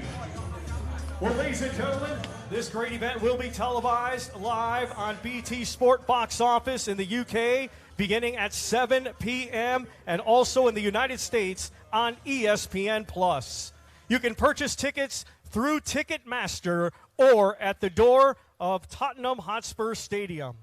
Well, ladies and gentlemen, our main event This Saturday night, it is scheduled for 12 rounds, and it will be for the WBC Heavyweight Championship of the World. At this time, we will welcome into the ring the defending world champion from Morecambe, England, undefeated. The Lancaster Bomber! Get up! From Morecambe, England, he is undefeated with 32 wins, 1 draw, 23 of his wins come by way of knockout. He is the lineal world champion, and this Saturday night, the reigning and defending WBC heavyweight champion of the world, the Gypsy King, Tyson Fury. Well, a rare moment there where Tyson Fury seemed to momentarily fluster Thomas Treiber. Jump in, take the mic, and he's asking for the music to be turned up, which could affect the quality of your stream, but I don't think we're going to overrule Tyson Fury here today. This is his show.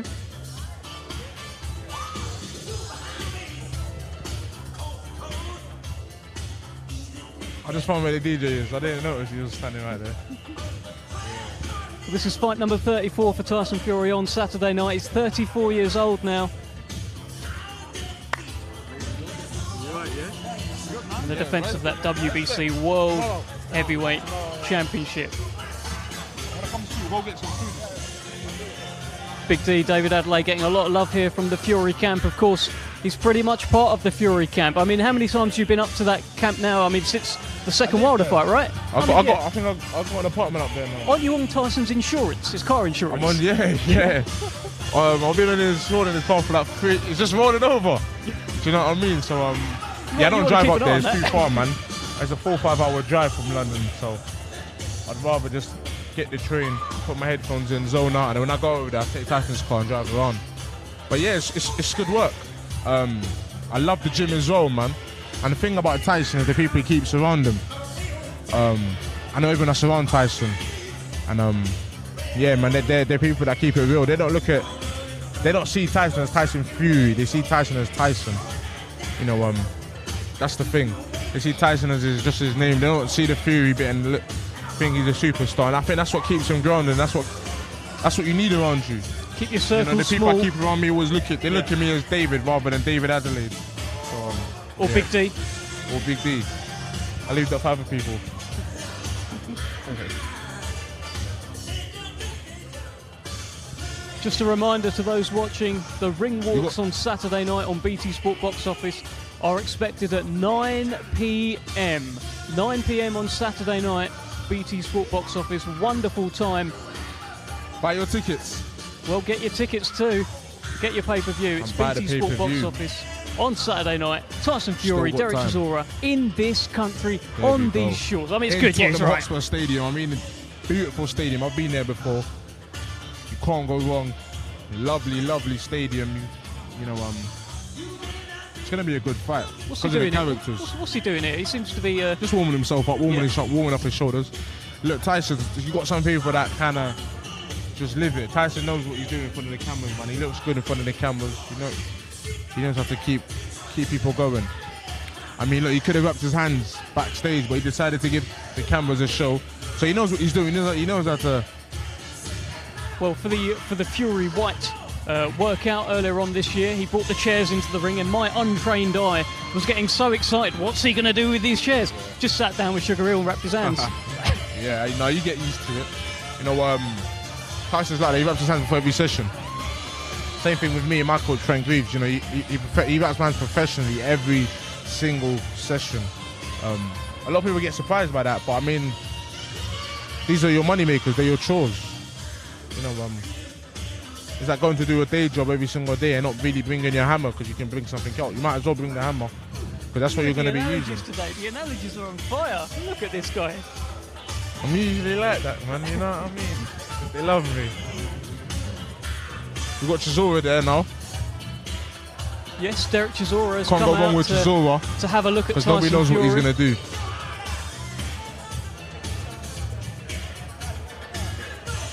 Just never know with Chisora, because he might just like jump in the ring and... Never know. You just never know. But I believe he's actually just been led out here to do some media. So, you know, rightly so. Push the fight. But good to have him around, good to have him in the same room as Tyson Fury, and they'll be sharing the room all week and then sharing the ring on Saturday night.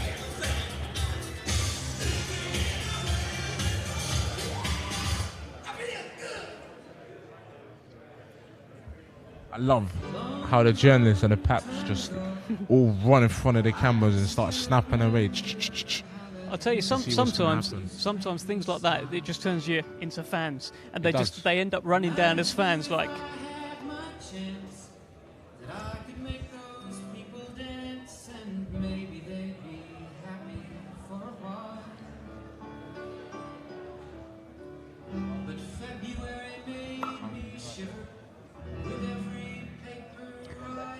I want to get your thoughts on one thing, David.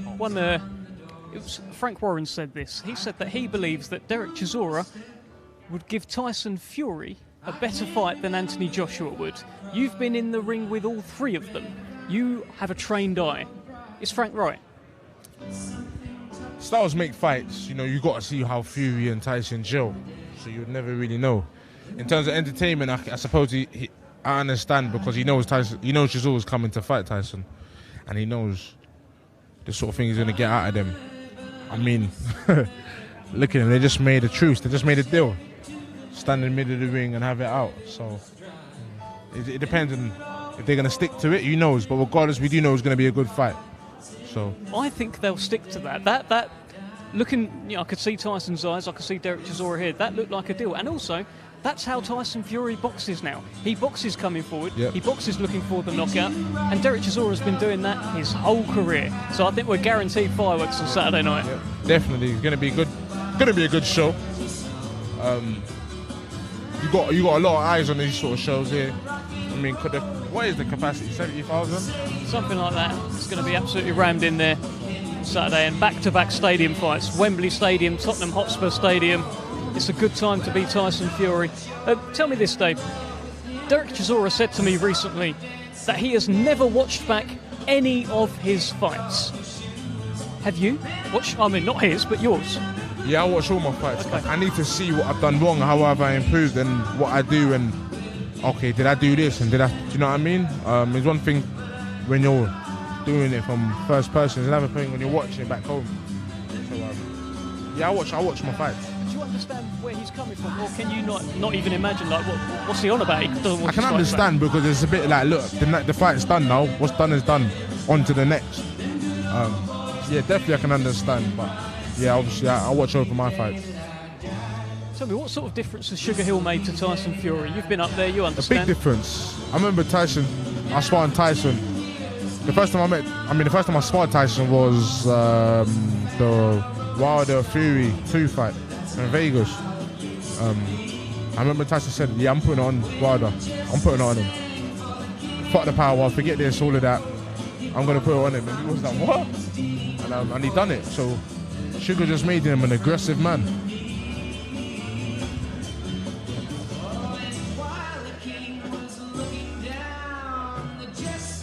Of course, this is Tyson Fury's second fight this year. Last out back in April at Wembley Stadium, where he knocked out Dillian Whyte. And he believed that he was retired after that fight. He said he could have taken a lie detector test and he would have been absolutely fine, because in his heart of hearts he believed he was retired that night. Spent a bit of time away from boxing and he needed it back in his life. Can you, Dave, can you imagine a life without boxing? It's been in your life all the time as well. I was going to say, I've been boxing for 12 years now. I mean, it becomes a bit like eating breakfast. Imagine what it's like going to work and without eating. You know, it just becomes a part of your life. So it's kind of all I know, and I love the sport. I used to watch as a kid. So difficult for any fighter. I can't really imagine my life without boxing right now. You know, I suppose, like you said, I mean, Tyson's obviously, he's going to be keeping himself busy, but at the end of the day, if you know you can still fight, you may as well do it. But you don't want to do it until the rules fall off. You'd rather get out of the car before it kind of self-destructs. Well, he said something quite... yeah, wonderful analogy. Again, doing so well with this. Listen, he said something quite, I thought quite shocking to me the other month for the launch press conference.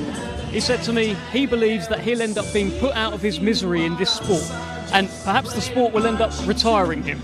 What do you think of that? I mean, we don't like seeing fighters retiring because they have to. rather choose to retire on your own terms. Lennox Lewis on his own terms. Yeah. Andre Ward, his own But there's a terms. small group Kawasaki. of fighters who are able to do it, who are able to go out on their own terms. Because you look at Sugar Ray Leonard, did he really go out on his own terms? I'm not so sure. There's not that many who get to do There's it. not that many whatsoever. There's not a lot of fighters, and then the thing is with boxing, it's one of them sports where people will say, you know what, just put yourself through one more 8-week camp. Just one more 8-week camp and we'll give you £10 million. So they think, oh, 10 million for 8 weeks work, you know. So, and God forbid, man, that's the time when a lot of fighters end up regretting it.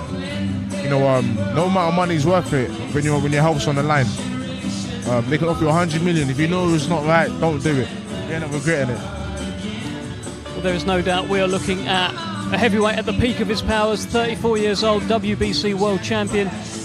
I mean, those fights with Deontay Wilder, that third one in particular, was absolutely epic. For me, the best fight that I've been at, Dave. I don't know if you were in town or you watched it at home. Not for the third fight. He had me jumping up the place, boy. I mean, he dropped him the third round. Yeah. Got dropped the fourth. I thought, fuck. Tyson, I was shouting. But it's funny, we was texting each other after it, and I showed him the video that I didn't realise someone was behind me, recording me, shouting at the TV. So, but yeah, we were talking about it, laughing our heads off. But it's good. I mean, I think that's why people watch them sort of fights, and just watch heavyweights in particular. You don't really get the things there with the lighter weights. So. Well, you know exactly what you're going to get now with Tyson Fury. This version of him seems to just be going out there looking for knockouts, not just looking for them, but finding knockouts as well. Exactly. I doubt it highly this fight goes 12 rounds. So yeah, it'll be interesting. It'll be interesting if it does. Oh, well, there goes the chair. The hands are adequately wrapped. Derek Chisora, I believe, is within eye shot of Tyson Fury. Saturday night, the return of the WBC and Lineal heavyweight champion. And a strong rumour that ringside will be Alexander Usyk. The plan, of course, should Tyson Fury come through this, is for him to fight Alexander Usyk in the first part of next year with all of those belts on the line. But he's got a guy in front of him who will come to fight on Saturday, and he certainly won't be laying down. So if Tyson Fury, he hasn't got his eye on the ball, if he's slipped up or anything, or if he's going to get caught. If he'll get Tyson's caught. not shot, he's going to get caught, and if he gets caught, it's not good, because there's always a fighter that can capitalise on that and take advantage. So he's got to be on his A game. He's got to be on the ball.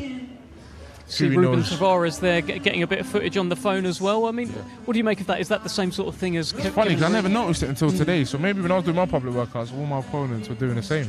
Yeah. Who knows? Big Dominic Mussel. Maybe. His team's getting in town, I mean, who knows? I mean, my next opponent right now might be watching this. Who knows? He may be. Fab Wardley. Fabio Wardley may well be watching this. We'll have a chat about that before we close off here. It's a tremendous division, so much happening in this division at every level. Great fights being made all over the place, and I think next year is going to be a big one. If we can get that Fury-Usyk fight in the first part of next year, providing he comes through on Saturday, then we're in a very, very good place. Derek Chisora doing some media ringside, Tyson Fury in the ring, shadow boxing.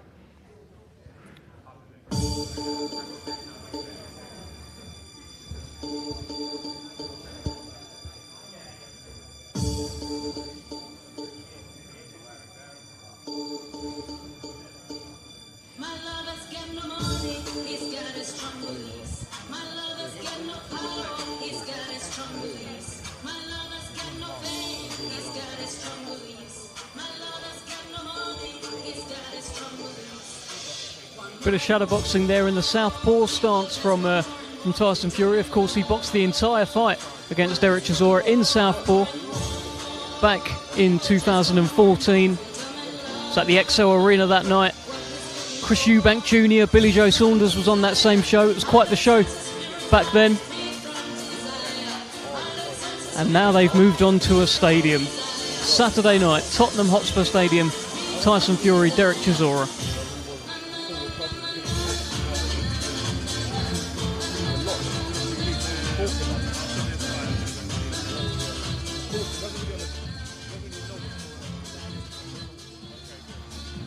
saying hello. He knows how to say. Yeah. I gave him a t-shirt just to help him out, and they moved his day.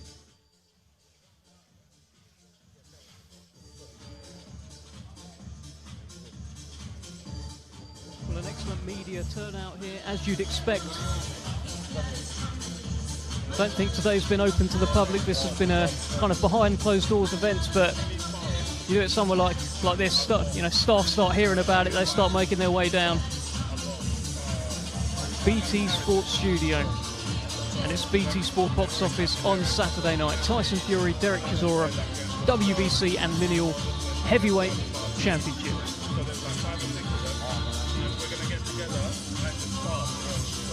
And you've seen them make an agreement now. About 10-15 minutes ago they came face to face right here live on this stream. Tyson Fury seemed to draw a line in the sand and said, look, this is what I'm going to do. I'm going to stand right here, I'm going to have a fight with you on Saturday. And they both agreed that that would be the case. So with that in mind, do not miss this.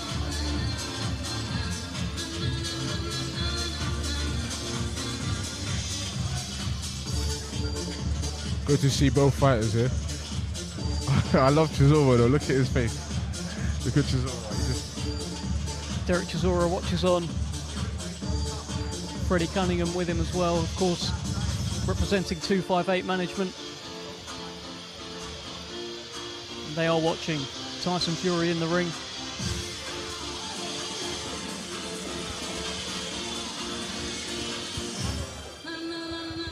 I love how Sugar gets warm too. Yeah, Sugar's I warming think up, he's isn't fighting, isn't it? Sugar's a character though. You got to be with that guy in the gym. He's a character in himself. Having him and Tyson together is very funny. I went up there the other week to see them. I ended up watching a bit of a Sugar Hill workout. Man was doing pull-ups and all sorts. He's in shape. He does. Yeah.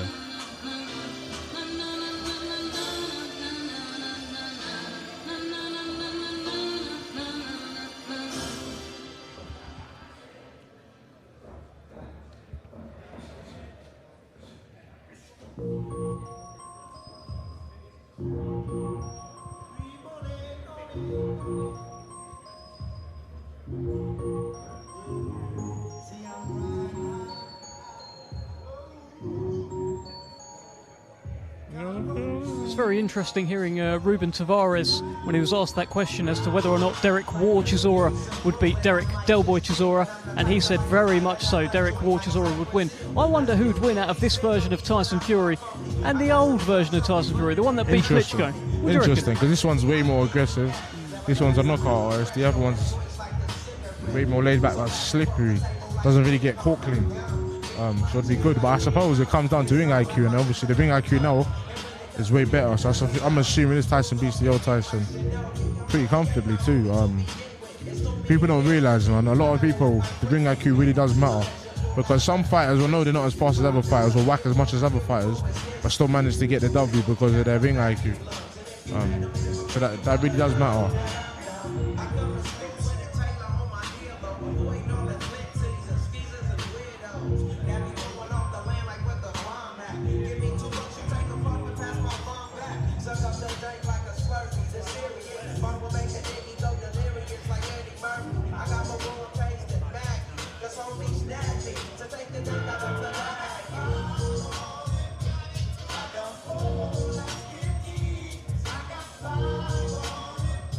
Big D, David Adelaide next to me singing along, really feeling himself here at BT Sports Studio. And I'm looking around this room and everyone's feeling themselves. Everyone's having a good time. And how can you not have a good time when you've got Tyson Fury in the ring, doing his thing? Exactly. This brings a lot of people together. It's about having fun. Tyson's definitely having his fun. Chisora's had his fun. Oh, there goes the WBC belt. Drop to the canvas. That wasn't the WBC belt that just got dropped, was it? Ooh. What a shambles from Jelena. What a shambles. Well, let's hope that's not some sort of omen for Tyson Fury there, as the belt was dropped from the corner turnbuckle. It's now in the safe hands, I believe, of Brendan, head security over there. He ain't going to let that slip, is he? Nah. She wants to put it back up there. No. She wants to put the belt back up. No. I mean, we do sort of need that belt in shot. It was looking quite nice there. But the gloves are going on. It's Derek Chisora. Good, you know, I just saying, he's getting better. Before he wasn't even talking. Yeah. I went to see him before he was talking. He doesn't really know what's going on though. But he's starting coming. That's what I'm saying. If he didn't have a helmet, he would have died. I mean, he had his helmet on. He doesn't even know what happened. Nobody knows. He's getting there, man. Good to see you though. I'll see you soon, yeah? See you soon. Derek Chisora stops by, gives Big D that respect.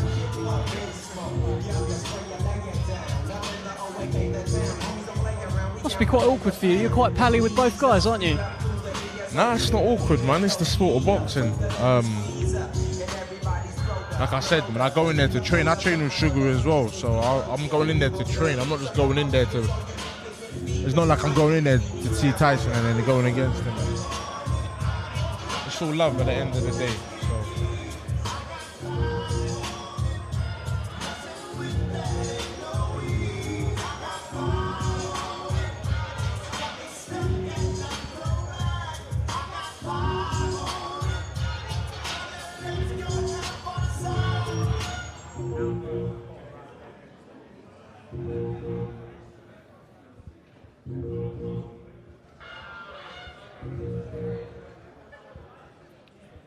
Tyson Fury prowls the ring.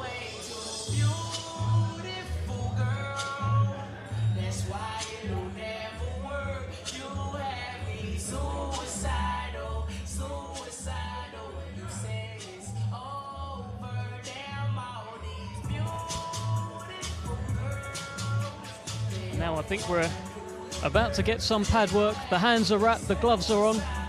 Let's have a look at this.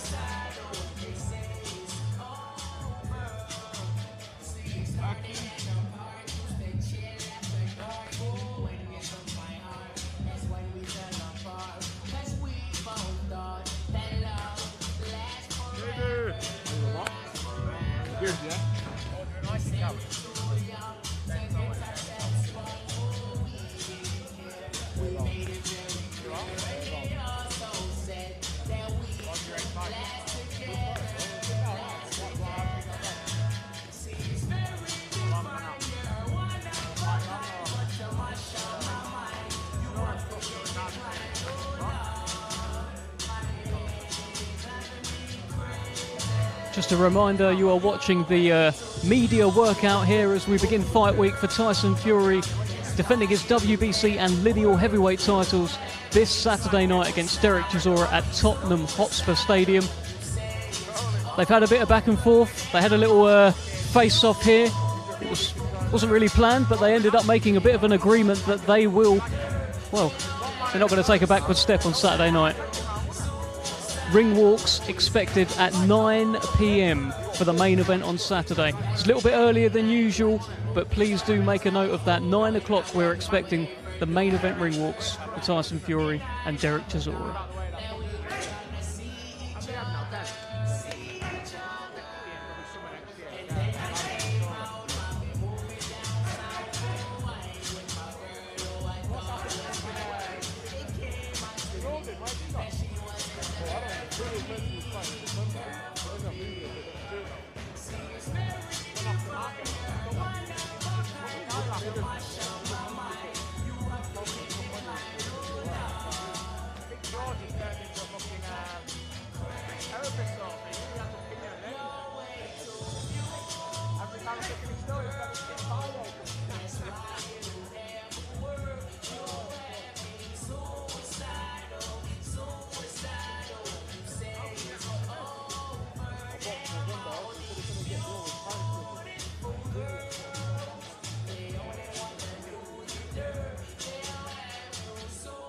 Just a reminder, there is a strong rumour that ringside on Saturday night will be Alexander Usyk. Of course, his manager, Alex Krasik, is in town with Denis Beranchyk, who boxes on the undercard against Yvonne Mendy for the European lightweight title. It's just a rumour. Let's hope that turns out to be the case. As David Adelaide sings sings along to the Sean Kingston classic. It was Sean Kingston, wasn't it, this one?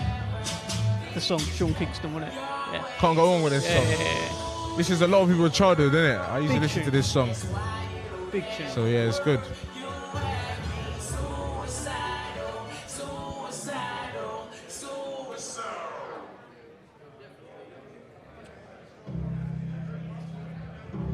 I love Sugar's just at ease.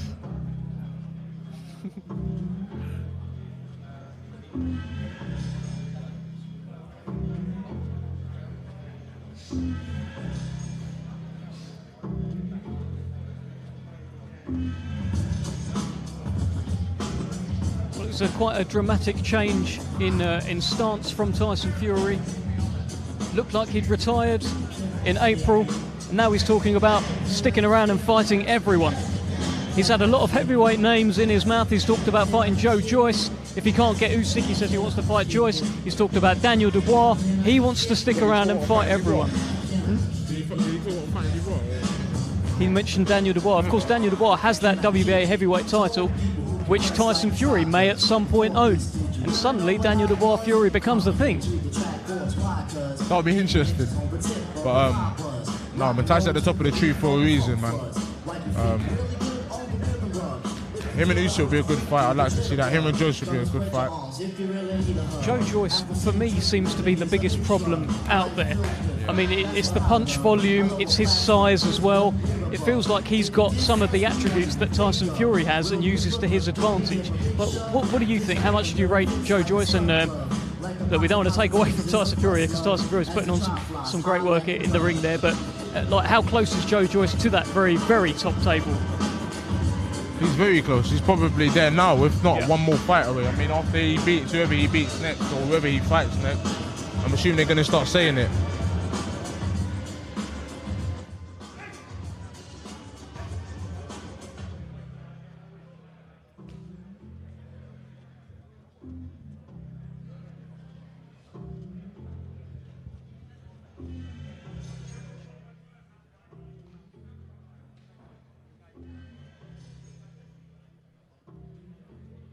Chris.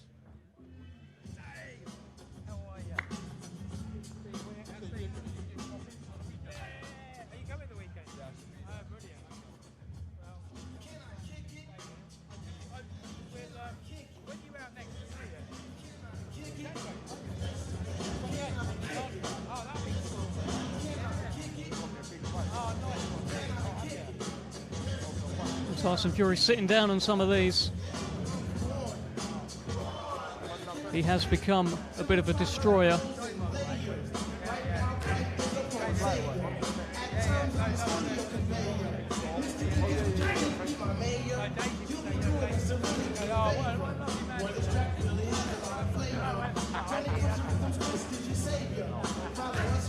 And I believe we're going to get joined on commentary by another Fury. We're going to hand him the mic. Shane Fury, great to have you. Man? How are you? Big David. Big Dave. Shane's a character. Tell us what you're seeing now with your man Tyson there.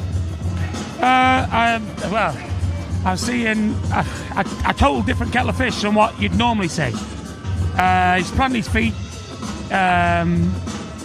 He's working a lot in the pocket on this recent coming fight. David will probably tell you more than I can because he's been sparring him, but he's working a lot in the pocket. He's working on some good power in there. I think he's planning on getting Chisora over here.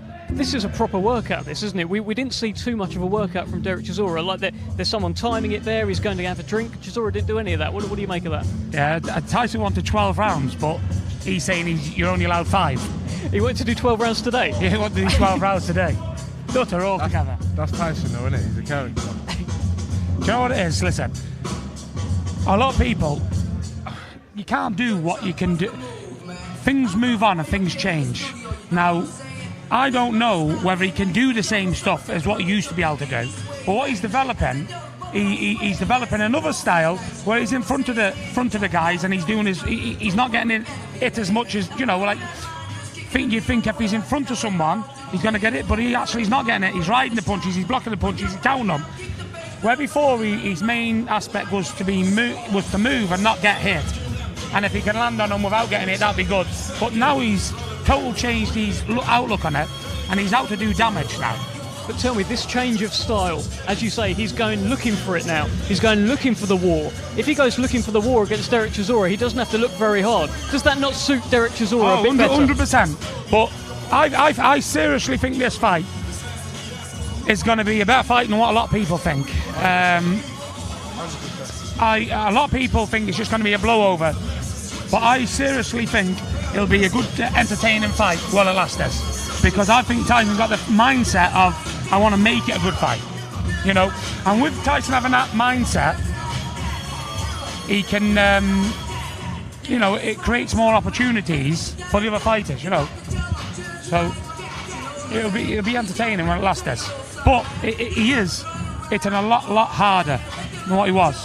You know, I was holding the mitts for him before he started camp, and he was hurting my hands through the pads. And that, did that never used to happen, or it happened a bit? And it happened a bit, but I noticed, because I never took him on the pads for a long time, I noticed that he was punching very hard. And do you is that because he's got more weight on him? Is it because of Sugar Hill teaching him a new technique, or what is it? Why is he punching harder? I think the answer to it is that he's a big, tall man, and now he's 34. If you look at him from his chest to his back, he's 2 foot across there. You know, he's matured into a big, solid man. You know, so he's a strong fella. There's no one better to ask than the man next to you, David. Listen. Like I said, it's going to be a very good fight. Chisora comes to fight, and Fury's got this whole new style where he comes and sits down on his shots. You can't go wrong. We've seen Chisora, we've seen Fury. We both know it. Look at their characters. At the end of the day, you're going to get some sort of entertainment, aren't you? Oh, guaranteed. The people are entertained before they both got in the ring. So at the end of the day, you can't go wrong. And it's a heavyweight show. This is why everyone tunes in to watch the heavyweights. You never know what's going to happen with the heavyweights. Just a reminder, 9 o'clock on Saturday night, we're expecting Ringwalks. Shane? I was just going to say, what a lot of people... Thomas Triber getting it in there. Exactly. Listen, a lot of people saying, Wilder put him down and he got up. That means nothing.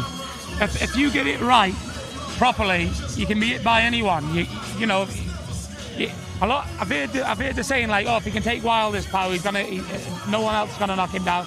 Bullshit. If you get it right, you're going.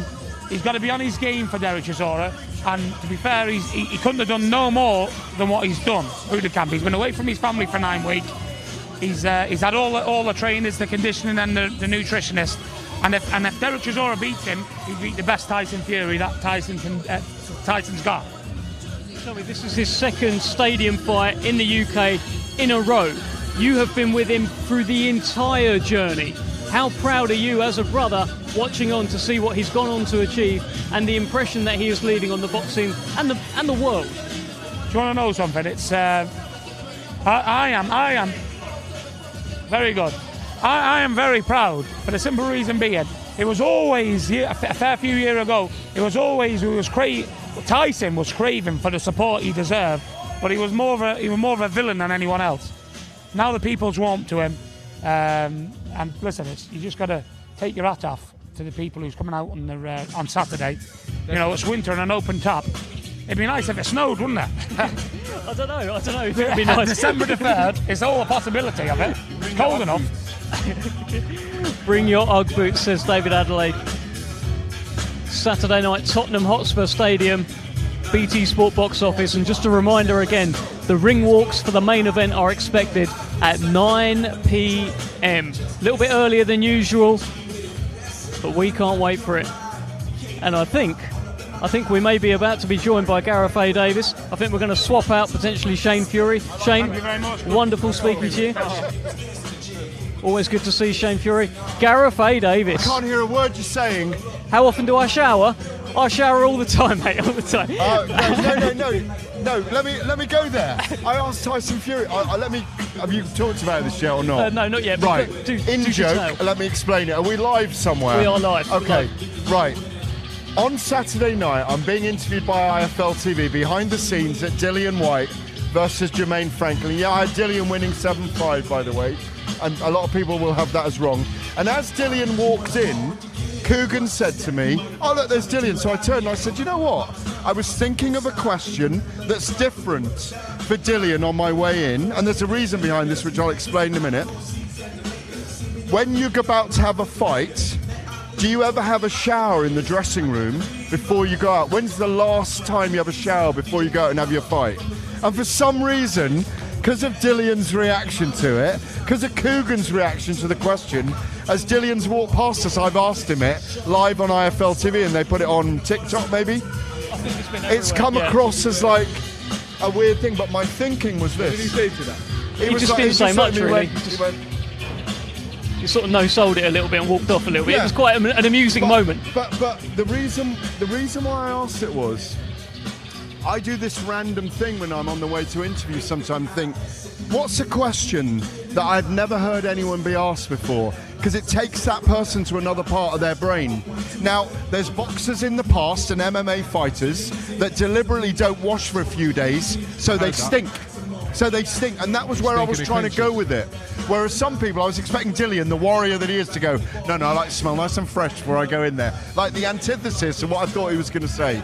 So that was my reason for it, even though I've been called a weirdo for asking a question. Well, let's ask David. It's a big thing. No, I shower twice a day, every day, innit? So. But what about when you're about to have your fight? When you get to the dressing room, do you feel like a shower before you go out to the ring? No, not in the dressing room. I mean, I'm showered before I left my house, and I've already got my perfume on, so. There you go. But it's an interesting thing that we've never talked about. It is an interesting thing. Tell me, what are you seeing when you're looking at Tyson Fury at this point? Big fight for him, big moment, second consecutive stadium fight for Tyson. Tell us what you're looking at right here. What we're seeing, a 19.5 stone heavyweight who's at the peak of his powers, who knows he's the #1 in the world, who knows he can't afford to slip up against a very durable Derek Chisora who's coming on 39, but who believes in himself. The word here is believe. Derek Chisora loves his little girls. He's got a big house in Hendon or somewhere, Barnet, somewhere up like that. He wants him to go to private school. He wants money in the bank. He's a money-weight fighter. I was there when he fought Vitaly Klitschko 12 years ago, 10 years ago, the night he fought David Haye after going 12 rounds with Vitaly Klitschko. This is a massive opportunity for Derek Chisora, who is a warrior to the core and has become a box office figure. Tyson Fury cannot afford to slip up because we hope he faces Alexander Usyk and Anthony Joshua next year. He cannot afford to slip up. Believe me, for all the Dosser comments that Tyson Fury puts out, he takes everyone seriously as an opponent. Well, look, you mentioned Alexander Usyk there. Of course, that is the plan in the first quarter of next year. There are strong rumours, Gareth, and you'll be very excited to hear this, that he will be ringside on Saturday night to watch this fight. Have you heard these similar rumours? No, I haven't, but I was trying to get it out of Tyson earlier because we don't want the IBF title getting in the way of the undisputed title, because we know they're #1 and #2 in the world at the moment. You probably got Anthony Joshua and Deontay Wilder vying for #3 in the world. Maybe Joe Joyce in there in that mix as well. I won't go any further down the pecking order because David's standing here going, what about me? But he will get there. So if Usyk's there, hopefully they announce the fight. And then we can forget about all the IBF shenanigans and nonsense and get it on.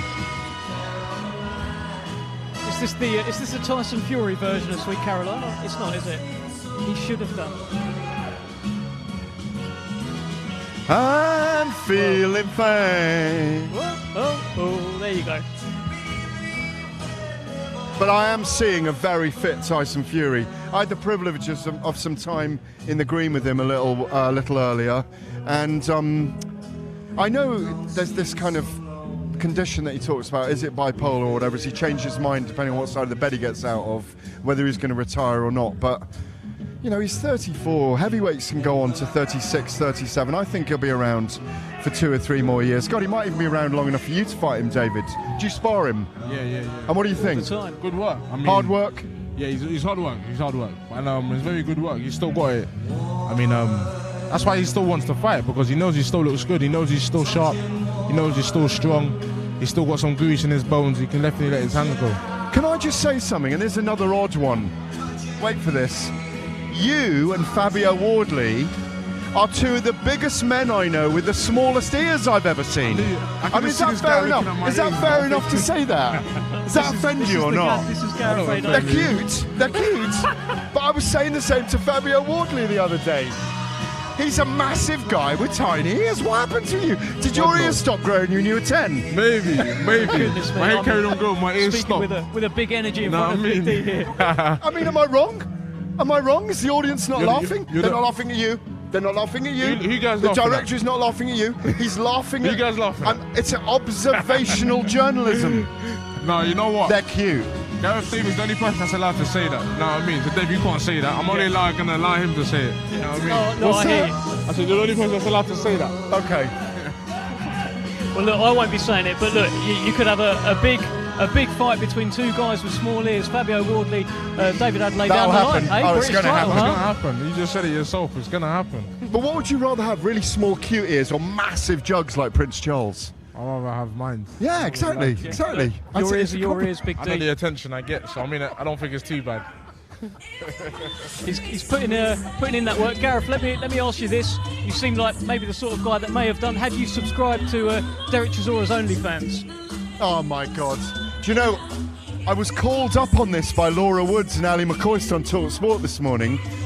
Annoyingly, I had to get up at 7 a.m. to do it, and they were live from Doha, and they said, yeah, so what are you thinking about this fight, Justify? And I said, look, they looked down the lists.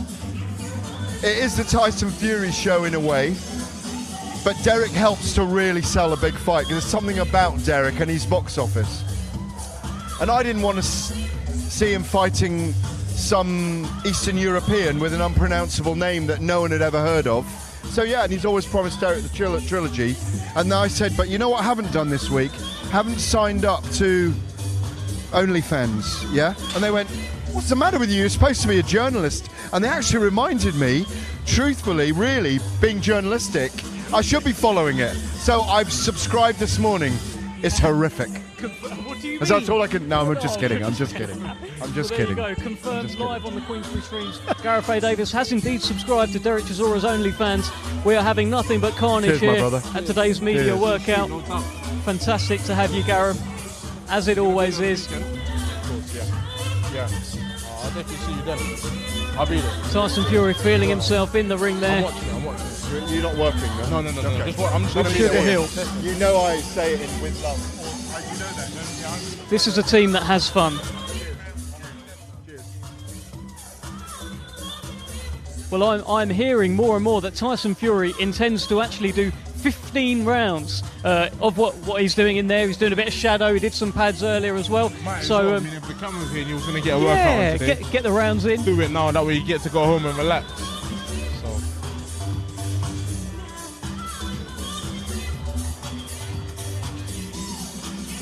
I want to bring in Kevin. Big Kev, let's have a Kev, chat. you're back. What do you see when you see Tyson in the ring then? The most important thing, I think you can agree, David, he's got terrific ring craft. He knows his way around there. He knows good. He's a good judge of distance and time on the feet. I noticed that. I try to do a lot of that in my training. Yeah. Time on your feet, staying on your feet. 12 rounds is a long time, and he does that really well. Like you said, he can go 15 rounds. So it's kind of the same mentality. Right. Do you like what you see then? Most definitely. I think, obviously Derek Chisora is a personal friend of mine, but Tyson Fury was one of the first champions who reached out to me and asked for help for his Usyk. So, it's really a terrific matchup to have these two tough competitors going head to head. And I don't think it's going to be the same fight that it was the first two fights. I think this trilogy will be different because 100%. I believe Derek has come on a lot since then. He's done a lot. Yeah, they both have, and they both got better ring IQ now. So exactly. They'll both be looking at the fighters differently. But just to see this, like I said, Dave, we don't see this in South Africa. So for us, this is, this media workout's pretty surreal. But just to see my face is even more surreal. But like I said, I'm not here for the moment. I'm here to do the business. But these are the guys that I could potentially fight one day, if I can get through Daniel Dubois. So it's just nice to learn from all these big heavyweight fighters. Definitely. We just said the same thing. I mean, in your situation, it's pretty good because once you go out there and you put on a performance, you're going to cement yourself in the heavyweight scene, and a lot of fighters are going to be talking about you. Most definitely. I think, obviously, I've had only two heavyweight fights with Bogdan Dinu and Morris Vach, but they almost like gatekeepers of the division. But you got good wins. You stopped both, didn't Yes, you? I stopped Bogdan Dinu in the fourth, and then Morris Vach, we went the distance. But it was a complete shutout. Yes. So, you know, at the end of the day, I believe come with the hour, come with the man. And when the levels rise, so will I. And I think I've just showed that in my career. You know, obviously this is just my 30th professional fight. I've had no amateur fights. So what I'm doing is pretty surreal on its own, you know, the fact that we got to the stage. So just staying in the moment, and I love the sport of boxing. You know, more than anything, more than when I got offered this fight, it wasn't about how much money am I getting. I said I'll take the fight. It's just boxing. The best need to fight the best in order to reach the pinnacle, and these guys are the pinnacle. Exactly, and these guys are the pinnacle. Speaking to Shane McGuigan, of course, Daniel Dubois' coach, and he said that the heavyweights that you've boxed so far are slow, and this will be the true dramatic introduction to heavyweight boxing for you on Saturday night. What do you think? Listen, that's his own opinion, you know. I believe his fight is slow. That's what I believe. His fight is slow. So, I mean, he's entitled. He's going to back his boy. If he wasn't backing his boy, I'd be worried. But at the end of the day, I'm not the guys Daniel's fought, you know. He's fought Joe Joyce, who's a tough juggernaut. He's got an engine of notes, but it's different. I'm small, I'm explosive. It's just a different fight there. So they might say that, you know, the heavyweights I fought are slow. Well, the heavyweights he's fought are equally as slow. So, or relative, right? No, that there we makes go. sense. We're back over to Tyson Fury now. Just looks like he's rounding off his workout. Thomas Treiber has announced him.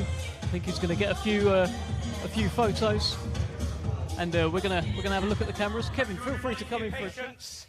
Lineal champ does what the lineal champ does. We fucking work out properly. This ain't just a little bit of public workout. We did 8 proper rounds like we do them in the gym. No difference. We're still a week away from a fight. You know, back in the day, people used to fight 30 times in a year. Today, people fight once or twice. So here's a challenge to Frank Warren and Bob Arum. How about we do like 15, 20 fights next year? Fuck it. Get the money's worth out of me. Come on! Right. Pictures. Well, Tyson Fury there laying down the gauntlet to Frank Warren and Bob Arum. I believe, how many did you say? What, 30 fights? 30 professional fights. This is my 30th. So you've been in the ring. I mean, there's nothing really new to you. You've done it before. You know what to expect on fight night. You know, and this is what I was saying to Dev. It's one thing doing it in the gym, it's another thing doing it on fight night. You know, And that's the thing. I think obviously the moment's a lot bigger because of the show it's on. But at the end of the day, when the bell goes, I think you got to be. You know, you've fought on these kind of big shows already, and you got to block out those the noise. And literally, when the bell goes, it's almost like sparring. It's you and your opponent. No matter who comes to watch the sparring on the day. That sounds easy to say, but that's going to be a packed-out stadium with all those people. I mean, have you envisaged it yet, what it's going to be like? Because you haven't boxed in front of a crowd like that before, right? I mean, correct me if I'm wrong. No, you're 100%. The biggest I've boxed to 10,000 people, which is it's really small compared to that. Big match temperament. It's mindset. It's all a mindset thing. You know what you if you prepare adequately, you know I'm probably going to get booed. There's going to be a handful of South Africans in the stadium shouting for me. But it's all relative. It's like you've got to channel that energy. There's a lot of nerves. Don't let anybody tell you there's no nerves, but nerves are your biggest ally. Do you get nervous? I mean, everyone gets that sort of feeling, and some people channel it better. Yeah. I never forget Conor McGregor said, everyone gets nervous, but some people just know how to deal with it. And like you just said, it's your biggest ally. I mean, a lot of people know how to use it as their advantage, and some people it eats them up. Yeah.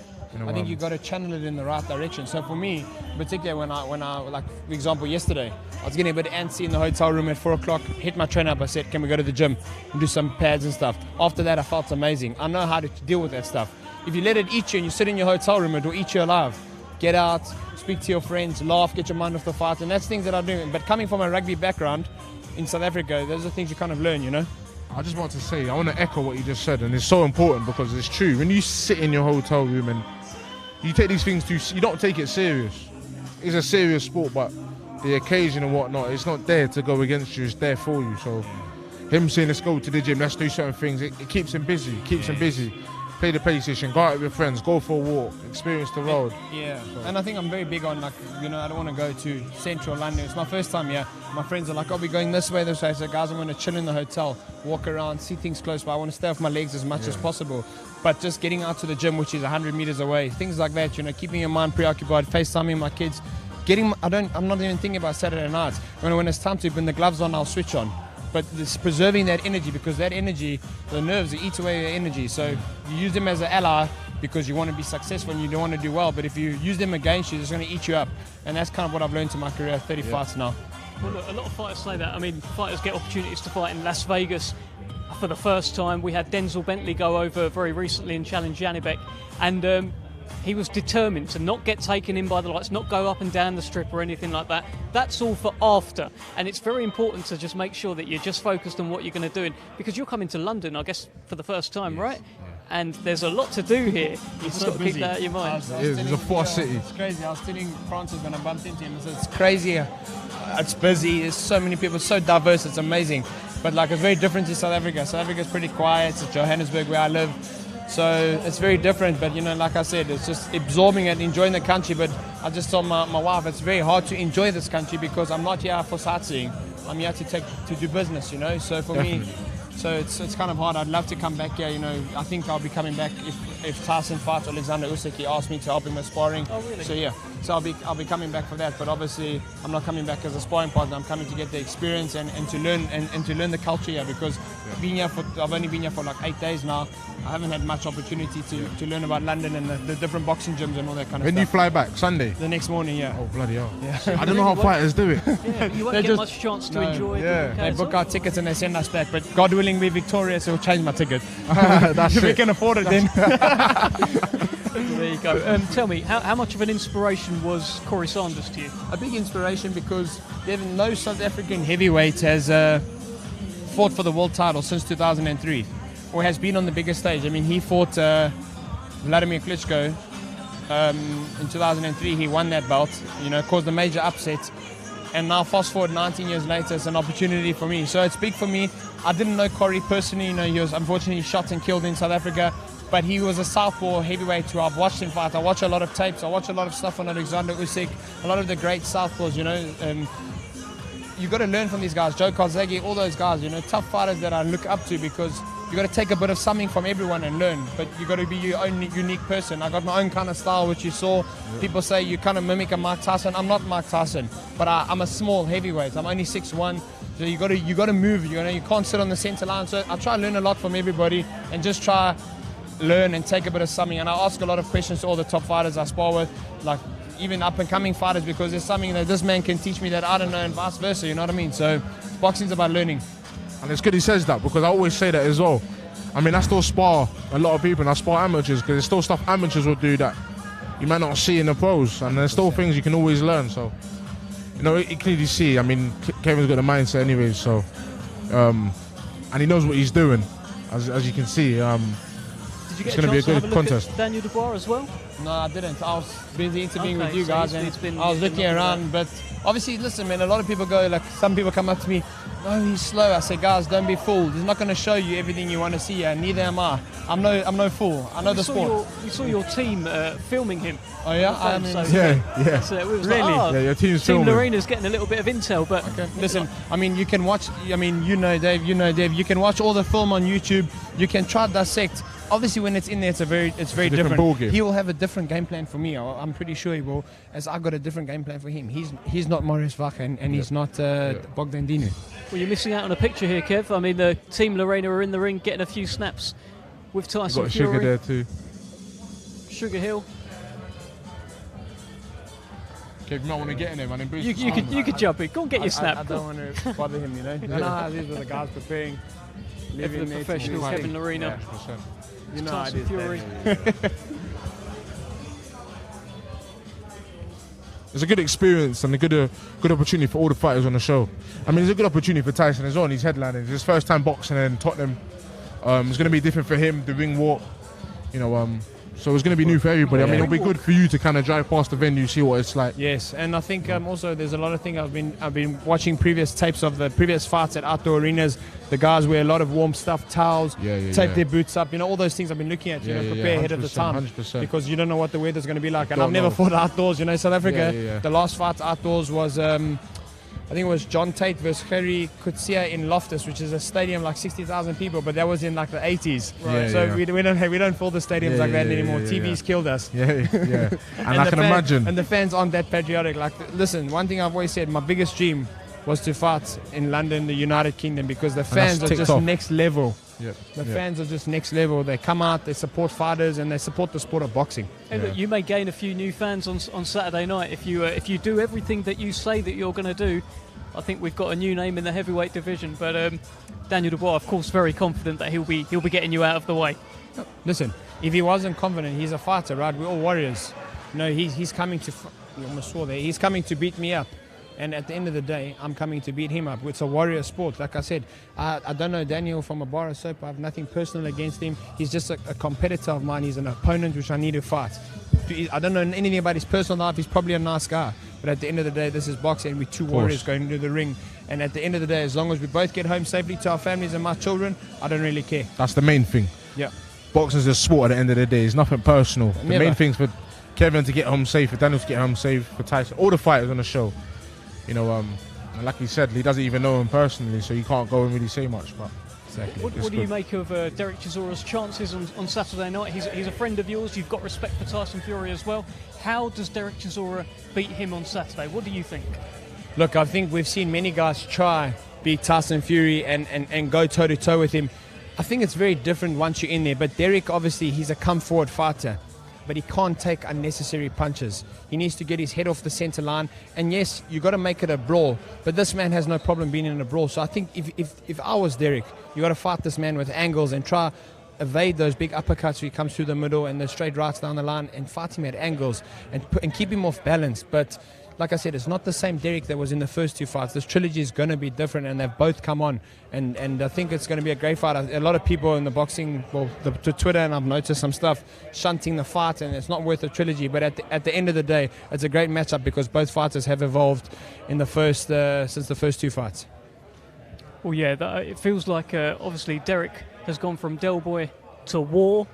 Tyson has gone from the he boxed the whole last fight in Southpaw and he was dancing around, etc. They're completely different fighters now, 8 years removed. But it's one that we look forward to. We've got Kevin Lorena on screen. Just a reminder to everyone watching here at today's media workout, you've just seen Tyson Fury, you've just seen Derek Chisora. The main event, Ringwalk time, on Saturday is 9 o'clock. That's a little bit earlier than usual, but it's great news, right?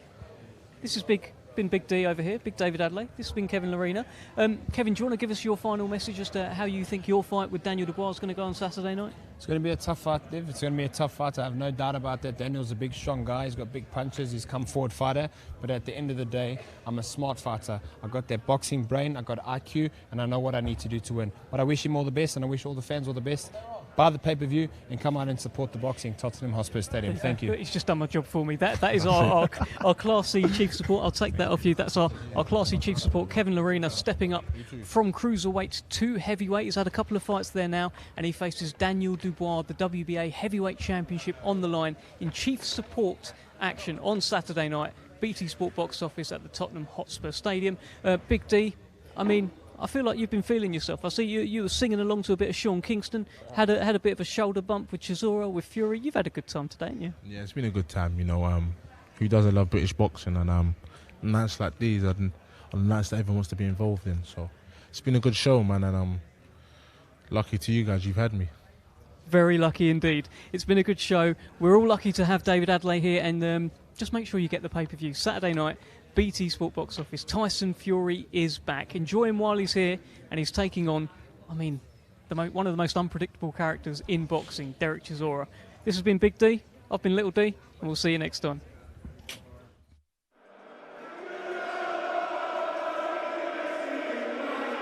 You will get smashed to bits. This is the Tyson Fury Roadshow. Not a man born from his mother can be the Gypsy King. I'm trying to get these dossers to fight, but they're all running scared. And still, the undefeated WBC Lineal White flat on his back at Wembley Stadium with an absolute pinch of a punch. Usyk said he was injured and he couldn't do it till next year. And now he's saying, I'm scared of him. I put a fist right through his face. Bang! AJ's finally out. He's ducked his way out. Coward. I'm willing to put my house on it that Dylan White is going to knock Tyson Fury out. Derek Chisora's now homeless. Sorry to everybody. Frank Warren and his posse, Gypsy King and his posse. Just tell me when, what time, where, and I'm there. Any time, any place, anywhere. I'm going to knock him out. I'm going to stop him. I will knock him out. I am the baddest man. Colossal right hand from Daniel Dubois. Oh, that surely is great right hand. Given that he has knocked his man